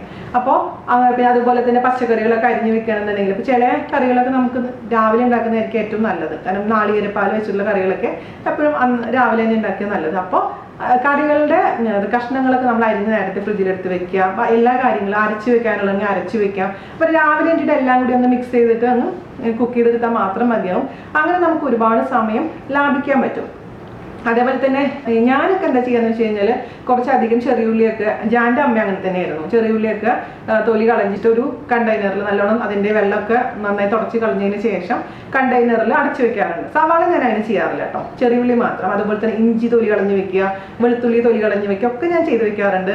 എൻ്റെ ഇവിടെ 6:30 ബസ് വരും. അപ്പോൾ രാവിലെ നമുക്ക് ആകെ ഹർബറിയായി പോകും, എല്ലാം കൂടി പുതിയ അപ്പം തന്നെ തൊലിയൊക്കെ കളയാൻ നിൽക്കുകയാണെങ്കിൽ. അപ്പോൾ അങ്ങനെയൊക്കെ നേരത്തെ തന്നെ ചെയ്ത് വെക്കാം, അല്ലെങ്കിൽ തലേദിവസം ഉണ്ടാക്കി വെക്കാം ഞാൻ പറഞ്ഞ പോലെ തന്നെ. അപ്പോൾ അങ്ങനെയൊക്കെ കുറച്ച് ടിപ്സ് ഉപയോഗിക്കുകയാണെങ്കിൽ നിങ്ങളുടെ ലൈഫിൽ കുറച്ചും കൂടെ ഒരു സിസ്റ്റമാറ്റിക് ആയിട്ട് ഒരു ഓർഗനൈസ് ചെയ്തിട്ടുള്ളൊരു ജീവിത രീതി നമുക്ക് മുന്നോട്ട് കൊണ്ടുപോകാൻ പറ്റും. ഇനി നമുക്ക് അടുത്ത ചോദ്യം എന്താണ്? അടുത്ത ചോദ്യം, ചേച്ചിക്ക് ഏറ്റവും ഇഷ്ടപ്പെട്ട സ്ഥലം ഏതാണെന്നാണ് അടുത്ത ചോദ്യം വന്നിരിക്കുന്നത്. എനിക്കിപ്പം ടു ബി വെരി ഫ്രാങ്ക്, ഞാൻ പണ്ടൊക്കെ ആഗ്രഹിച്ചിട്ടുണ്ടായിരുന്നു പാരീസിൽ പോകണം, അതാണ് ഏറ്റവും വലിയ സ്വർഗം എന്നൊക്കെ പറഞ്ഞിട്ട് ഞാൻ എൻ്റെ ഒരു മനസ്സിൽ ചിന്തയിക്കുന്നുണ്ടായിരുന്നു. പക്ഷേ ഇപ്പോൾ ഞാൻ പറഞ്ഞില്ലേ, നമ്മൾ പ്രായമാവും തോറും നമ്മൾ ജീവിതത്തിനോടുള്ള കാഴ്ചപ്പാട് തന്നെ മാറുന്നൊരവസ്ഥയാണ് എൻ്റെ ജീവിതത്തിൽ എനിക്ക് ഫീൽ ചെയ്തിട്ടുള്ള കാര്യം. അപ്പം ഞാൻ ചെറുപ്പത്തിൽ ചിന്തിച്ച പോലെയല്ല ഞാൻ ഇപ്പോൾ ചിന്തിക്കുന്നത്. നാളത്തെ ചിന്തകൾ ചിലപ്പോൾ ഇതിനേക്കാളും മാറ്റം വന്നേക്കാം, ഒന്നും പറയാൻ പറ്റില്ല, നമ്മുടെ മനുഷ്യരുടെ കാര്യമാണ്. അപ്പോൾ ഇപ്പോഴത്തെ എൻ്റെ അവസ്ഥയിൽ ഇപ്പോഴും ഞാൻ ആഗ്രഹിക്കുന്നത് എന്താണെന്ന് വെച്ച് കഴിഞ്ഞാൽ, എവിടെയാണെങ്കിലും, ഇപ്പൊ ദുബായിലാണെങ്കിൽ ദുബായ്, അല്ലെങ്കിൽ പെരിഞ്ഞനത്താണെങ്കിൽ പെരിഞ്ഞനത്ത്, അല്ലെങ്കിൽ തമിഴ്നാട്ടിലാണെങ്കിൽ തമിഴ്നാട്ടിൽ, എവിടെയാണെങ്കിലും നല്ലൊരു സന്തോഷമായിട്ട് നമ്മുടെ കുടുംബമായിട്ട് ഉള്ള സ്ഥലം, ജാൻ്റെ കൂടെയും പിള്ളേരുടെ കൂടെയും അച്ഛനമ്മ ഉണ്ടെങ്കിൽ അത്രയും സന്തോഷം, അവരുടെ കൂടെയൊക്കെ സ്പെൻഡ് ചെയ്യാൻ പറ്റുന്ന ഒരു നല്ല സ്ഥലം. അത് എവിടെ പോയി കഴിഞ്ഞാലും ഞാൻ ഹാപ്പിയാണ്. അപ്പോൾ ഇന്ന സ്ഥലത്ത് പോയാൽ മാത്രം ഞാൻ ഹാപ്പി ആവുന്ന ഒരു നിർബന്ധവും ഇല്ല. പാരീസിൽ പോയി കഴിഞ്ഞാൽ ഇവരെല്ലാവരും ഞാൻ ഹാപ്പി ആയിരിക്കാം, അതേസമയം ഞാൻ കൊടൈക്കനാലിൽ പോയാലും ഹാപ്പി ആവും. അപ്പോൾ ഇവരെല്ലാവരും ഉള്ളതാണ് എൻ്റെ ഹാപ്പിനെസ് എന്ന് പറയുന്നത്. അത് ഇന്ന സ്ഥലം എന്ന് പ്രത്യേകിച്ച് എടുത്ത് പറയാൻ ഇല്ല. അതാണ് അതിൻ്റെ ആൻസർ കേട്ടോ. പിന്നെ ഇൻട്രസ്റ്റിംഗ് ആയിട്ടുള്ളൊരു ചോദ്യം, യൂട്യൂബ് സ്റ്റാർട്ട് ചെയ്ത ശേഷം ജീവിതത്തിൽ വന്ന മാറ്റം. അപ്പം യൂട്യൂബ് സ്റ്റാർട്ട് ചെയ്ത ശേഷം ജീവിതത്തിൽ മാറ്റങ്ങളേ ഉണ്ടായിട്ടുള്ളൂ. ഇത് ഇപ്പോഴും മാറിക്കൊണ്ടിരിക്കുകയാണ് എൻ്റെ ജീവിതം. മറ്റേതെന്ന് പറഞ്ഞു കഴിഞ്ഞാൽ ഒരു സാധാരണ ഒരു വീണ, സാധാരണ വീണ എന്ന് പറഞ്ഞു കഴിഞ്ഞാൽ സാധാരണ എല്ലാവരെയും പോലെയുള്ള ഒരു സാധാരണ ജീവിതമായിരുന്നു എൻ്റെ. ആരും അറിയുന്നുണ്ടായിരുന്നില്ല, നമ്മൾ വീട്ടിൽ കഞ്ഞിയും കറിയും വെച്ച് ഭർത്താവിനും പിള്ളേർക്കും കൊടുത്ത് ജീവിക്കുന്ന സാധാരണ ഒരു വീട്ടമ്മ, അതിലപ്പുറത്ത് വേറെ ഒന്നും ഉണ്ടായിരുന്നില്ല. പക്ഷെ ഇപ്പോഴത്തെ വീണ എന്ന് പറഞ്ഞു കഴിഞ്ഞാൽ ഒരു 10 പേരെങ്കിലും അറിയും അല്ലേ. നമ്മൾ എവിടെ പോയി കഴിഞ്ഞാൽ വീണ ചേച്ചി എന്ന് പറഞ്ഞ് സ്നേഹത്തോടു കൂടി ഓടി വരുന്ന കുറേ അനിയത്തിമാരും ചേച്ചിമാരും ആൻറ്റിമാരും അല്ലെങ്കിൽ ഈവൻ ചേട്ടന്മാരും അനിയന്മാരും ഒക്കെ എനിക്കുണ്ട്, എല്ലാവരും ഉണ്ട്. അപ്പോൾ ഒരുപാട് പേരുടെ സ്നേഹവും എന്താ ഞാൻ ആരും പറയാൻ പറ്റാത്തൊരു, വർണ്ണിക്കാൻ പറ്റാത്തൊരു ഫീലിംഗ് ആണത്. എനിക്കിങ്ങനെ എന്താ ഞാൻ പറഞ്ഞ ഒരിക്കലും പ്രതീക്ഷിച്ചിട്ടുണ്ടായിരുന്നില്ല ഇങ്ങനെ ഇത്രയും പേര് എന്നെ സ്നേഹിക്കുന്നത്. കാരണം എന്നെ അറിയാത്ത ഒരുപാട് പേരാണ് എന്നെ സ്നേഹിക്കുന്നത്. അത് ഞാൻ പറയാം, ചിലപ്പോൾ ഞാൻ ഇമോഷണൽ ആയി പോകും. ഞാനിങ്ങനെ ആലോചിക്കും, ദൈവമേ ഇത്രയും പേര് എന്നെ സ്നേഹിക്കുന്നുണ്ടോ എന്നുള്ള കാര്യം സന്തോഷം കൊണ്ട് എനിക്ക് കരച്ചിൽ വന്നിട്ടുണ്ട്. അപ്പോൾ പ്രത്യേകിച്ചും എയർപോർട്ടിലൊക്കെ പോകുമ്പോൾ, ഈവൻ പ്ലെയിനിൽ വന്നിട്ട്, ഞാൻ പ്ലെയിനിൽ ഇപ്പോൾ ശ്രീലങ്കയിൽ നാട്ടിൽ പോയപ്പോൾ ശ്രീലങ്ക ട്രിപ്പ് ഉണ്ടായിരുന്നില്ലേ, അപ്പോൾ ശ്രീലങ്കയിൽ പോയ സമയത്തും പ്ലെയിനിൽ ഇരിക്കുമ്പോഴും 2 കുട്ടികൾ എൻ്റെ അടുത്ത് വന്ന് പരിചയപ്പെട്ടു. അപ്പോൾ അവരെന്ന് പറഞ്ഞാൽ അവരൊരു സ്നേഹം, അത് എനിക്കറിയില്ല അങ്ങനെ പറഞ്ഞറിയിക്കുകയാണ്. ഇപ്പോൾ ഇവ എന്നെ കണ്ടില്ലെങ്കിലും ജാനെ കണ്ടാലും പലരും തിരിച്ചറിയുന്നുണ്ട്. മക്കളെ കണ്ടിട്ട് പോലും തിരിച്ചറിഞ്ഞിട്ട് എന്നെ അന്വേഷിച്ച് വരുന്ന കുറേ പേരുണ്ട്. അപ്പോൾ യൂട്യൂബ് കൊണ്ട് എനിക്ക് എന്താ പറയുക ലാഭം മാത്രമേ ഉണ്ടായിട്ടുള്ളൂ, പൈസയുടെ അല്ല ഞാൻ ഉദ്ദേശിക്കുന്നത്, സ്നേഹത്തിന്റെ. എനിക്ക് ഒരു കൂടപ്പറപ്പില്ലാത്തതിന്റെ സങ്കടം ഞാൻ കഴിഞ്ഞ എപ്പിസോഡിൽ നിങ്ങളുടെ അടുത്ത് പറഞ്ഞിട്ടുണ്ടായിരുന്നു അല്ലേ. പക്ഷെ ഇപ്പോൾ ഞാൻ ഒരുപാട് ഭാഗ്യവതിയാണ്. എനിക്ക് ഒരുപാട് അനിയത്തിമാരും ചേച്ചിമാരും ചേട്ടന്മാരും അനിയന്മാരും ഒക്കെ ഉണ്ട്. അപ്പോൾ എന്താ പറയാ, വീണ ചേച്ചിന്ന് ആ ഒരു തികച്ചു വിളിക്കാത്ത കുറേ പേരുണ്ട് എനിക്ക് ചുറ്റും. അപ്പൊ നിങ്ങളുടെ സ്നേഹം മതി. എനിക്കിപ്പോൾ സ്വന്തമായിട്ട് കൂടപ്പറപ്പ് ഉണ്ടായില്ലെങ്കിലും നിങ്ങളുടെ സ്നേഹം എനിക്ക് കിട്ടുന്നുണ്ടല്ലോ. അതുകൊണ്ട് ഞാൻ ഒരുപാട് എന്താ പറയുക ഭാഗ്യവതിയാണ് ആ കാര്യത്തിൽ. അതുപോലെ തന്നെ ആൻറ്റിമാരും ഞാൻ പ്രത്യേകിച്ച് എടുത്ത് പറയുന്നുണ്ട്. കാരണം അമ്മ മോൾക്ക് തരുന്ന സ്നേഹം പോലെ തന്നെയാണ് എനിക്ക് പല ആൻറ്റിമാരും തരുന്നത്. അവർ ഫോൺ വിളിച്ചിട്ടാണെങ്കിലും അല്ലെങ്കിൽ മെയിൽ അയച്ചിട്ടാണെങ്കിലും കമൻറ്റ് വഴിയായിട്ടാണെങ്കിലും അവരുടെ സ്നേഹം എൻ്റെ അടുത്ത് അറിയിക്കാറുണ്ട്. അപ്പോൾ എല്ലാത്തിനും എനിക്ക് നിങ്ങളുടെ അടുത്തും അതുപോലെ തന്നെ ദൈവത്തിൻ്റെ അടുത്തും മാത്രം നന്ദി പറയാനുള്ളത്. എത്ര നന്ദി പറഞ്ഞാലും തീരില്ല, അത്രമാത്രം ഞാൻ സന്തോഷവതിയാണ് ആ കാര്യത്തിൽ, ഭാഗ്യവതിയാണ്. ഈ സമയം വരെ എനിക്ക് കിട്ടിയിട്ടുള്ളതിൽ വെച്ചിട്ട് ഞാൻ ഏറ്റവും സന്തോഷിച്ചിട്ടുള്ള ഏറ്റവും വലിയ അവാർഡ് ഏതാണെന്നാണ് അടുത്ത ചോദ്യമായിട്ട് വന്നിരിക്കുന്നത്. അപ്പോൾ അവാർഡ് എന്നുള്ളതിനേക്കാൾ അപ്പുറത്ത് സത്യം, ഇപ്പോൾ എനിക്ക് ആദ്യമായിട്ട് നമ്മുടെ സിൽവർ പ്ലേ ബട്ടൺ കിട്ടിയപ്പോൾ സത്യമാണ് ഞാൻ ഒരുപാട് സന്തോഷിച്ചു, ഒരുപാട് ഇമോഷണൽ ആയിപ്പോയി. അത് ഫേക്കാണ്, ചുമ്മാ അഭിനയിച്ചാന്നൊക്കെ പലരും പറഞ്ഞു, അതൊക്കെ പോട്ടെ സാരമില്ല. അപ്പോൾ ഞാൻ ഭയങ്കര ഇമോഷണലാണ് ശരിക്കും പറയുകയാണെങ്കിൽ. ഒരു കുഞ്ഞു കാര്യം മതി, ചിലപ്പോൾ ഞാൻ കരയും, ചിലപ്പോൾ ഒരു വലിയ എന്താ പറയുക വലിയ എല്ലാവരും പേടിച്ചു വീണത് എങ്ങനെ റിയാക്ട് ചെയ്യുന്നു എന്ന് പറയുന്ന കാര്യം ചിലപ്പോൾ ഞാൻ സില്ലിയായിട്ട് എടുക്കാം. അപ്പോൾ എൻ്റെ സ്വഭാവം എനിക്ക് തന്നെ ചിലപ്പോൾ അറിയില്ല. അപ്പോൾ silver play button of course എൻ്റെ ഒരു സന്തോഷത്തിന് ഒരു വലിയ അവാർഡ് തന്നെയാണ്, ഇല്ലാണ്ടൊന്നുമില്ല. പക്ഷേ അതിനേക്കാൾ ഏറെ ഞാൻ വിലമതിക്കുന്നത് ഞാൻ നേരത്തെ പറഞ്ഞ പോലെ തന്നെ നിങ്ങൾ തരുന്ന സ്നേഹം. ഓരോ ദിവസവും എനിക്ക് വരുന്ന മെയിലുകൾ ഞാൻ വായിക്കുമ്പോൾ ഞാൻ പറഞ്ഞിട്ടുണ്ട്, എനിക്ക് മെയിലുകൾക്ക് ഒന്നും റിപ്ലൈ തരാൻ പറ്റാറില്ല. കാരണം ഒരു 2-3 പേജ് പോലെയാണ് ഓരോ കുട്ടികൾ എഴുതി അയക്കുന്നത്. അപ്പോൾ ചേച്ചിയുടെ തിരക്കുകൾ നിങ്ങൾക്ക് മനസ്സിലാക്കുമെന്ന് ഞാൻ വിശ്വസിക്കുന്നു.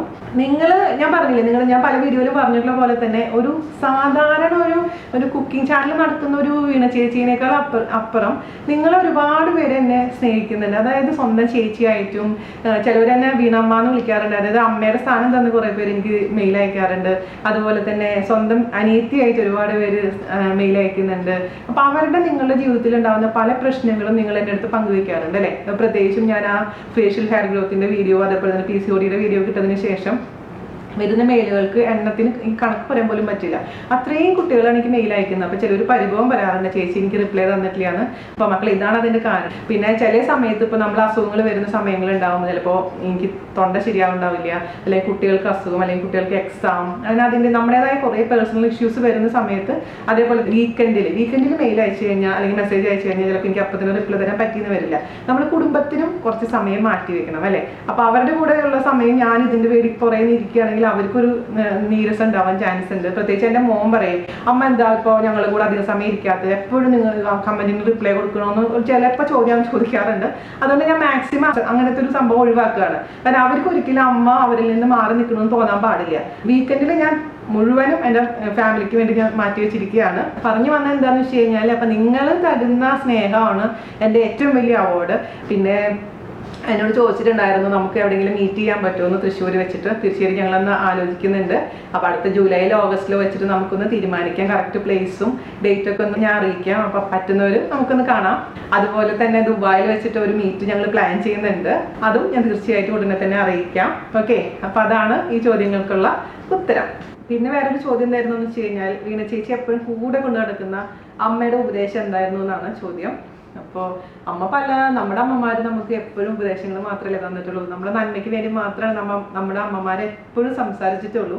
അതിൽ ഞാൻ എപ്പോഴും കൂടെ കൊണ്ടുനടക്കുന്ന ഒരുപാട് ഉപദേശങ്ങളുണ്ട്. പക്ഷെ ഏറ്റവും ആദ്യം എൻ്റെ മനസ്സിലോട്ട് വരുന്ന അമ്മയുടെ ഉപദേശം എന്താണെന്ന് വെച്ച് കഴിഞ്ഞാൽ, വന്ന വഴി മറക്കരുത്.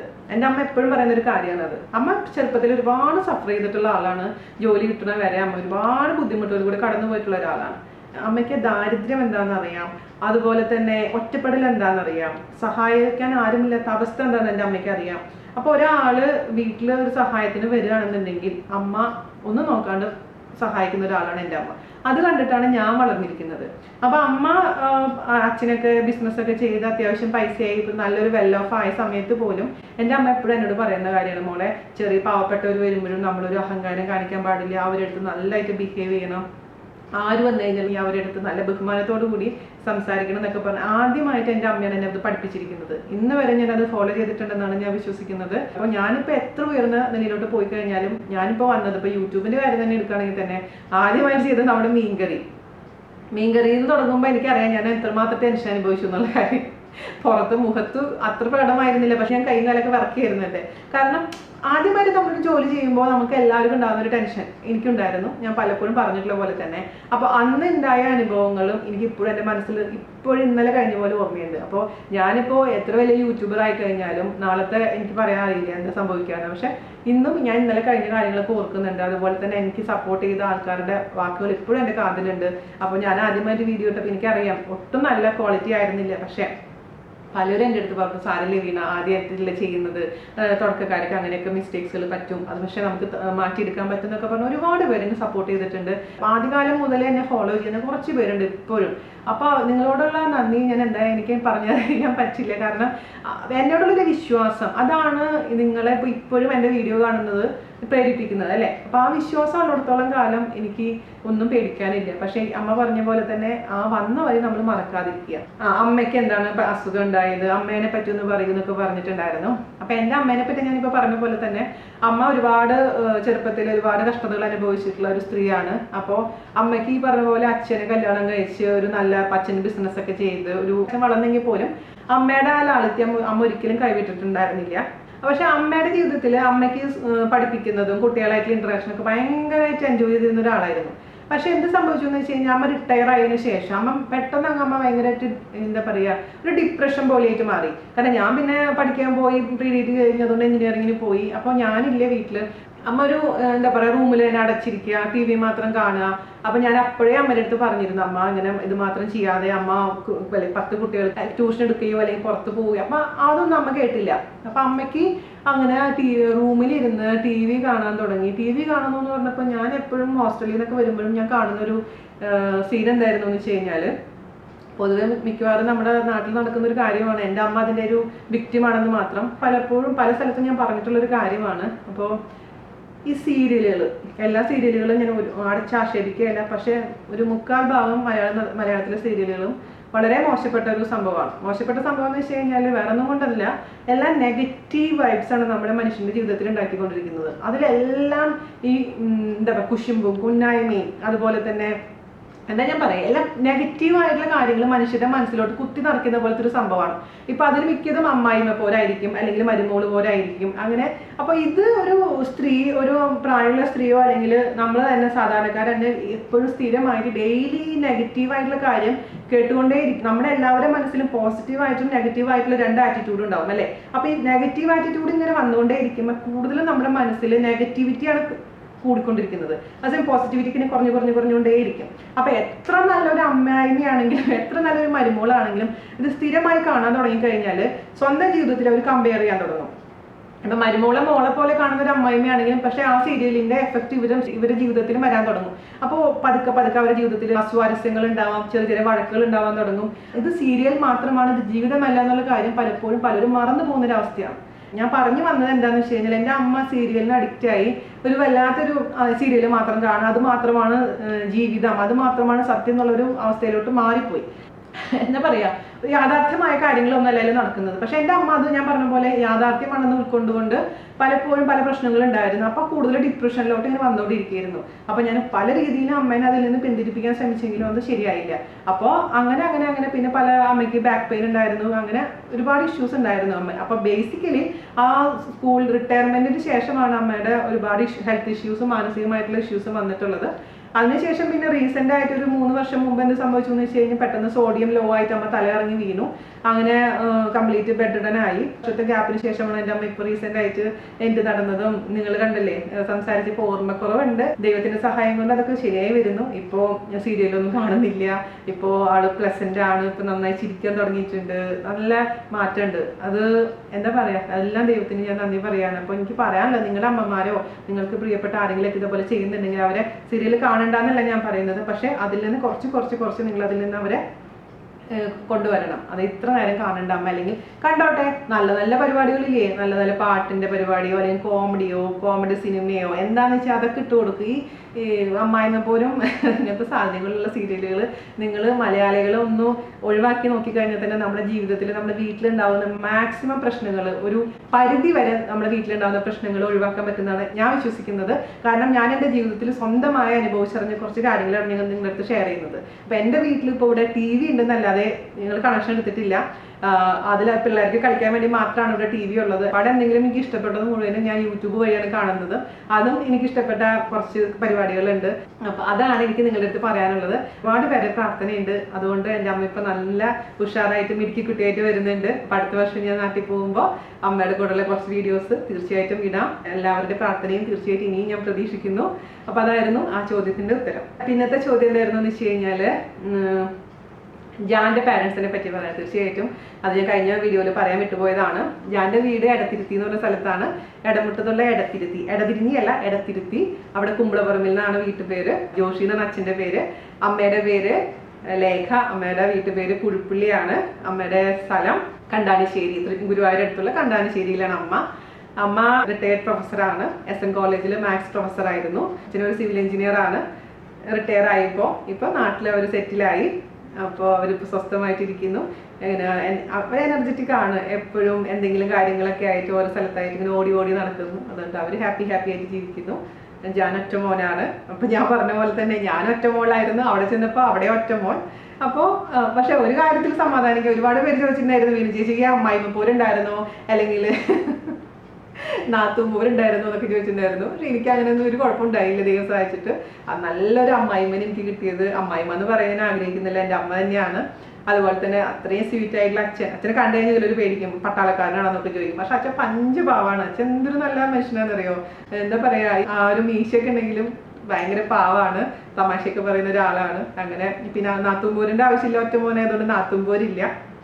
പക്ഷെ എനിക്ക് പണ്ടൊരു ആഗ്രഹം ഉണ്ടായിരുന്നു, ഞാൻ ഒരു ഒറ്റ മോളായതുകൊണ്ട് എനിക്ക് കല്യാണം കഴിക്കുന്ന ആൾക്ക് ഒരു പെങ്ങൾ ഉണ്ടാവണം അല്ലെങ്കിൽ ഒരു അനിയൻ ഉണ്ടാവണം എന്നൊക്കെ വലിയ ആഗ്രഹം ഉണ്ടായിരുന്നു. അത് മാത്രം നടന്നില്ല. പക്ഷെ ഞാൻ ഹാപ്പിയാണ്. എൻ്റെ അമ്മയുടെയും നല്ലൊരു മോളായിട്ട് ഞാനിവിടെ ഇരിക്കുന്നുണ്ട്.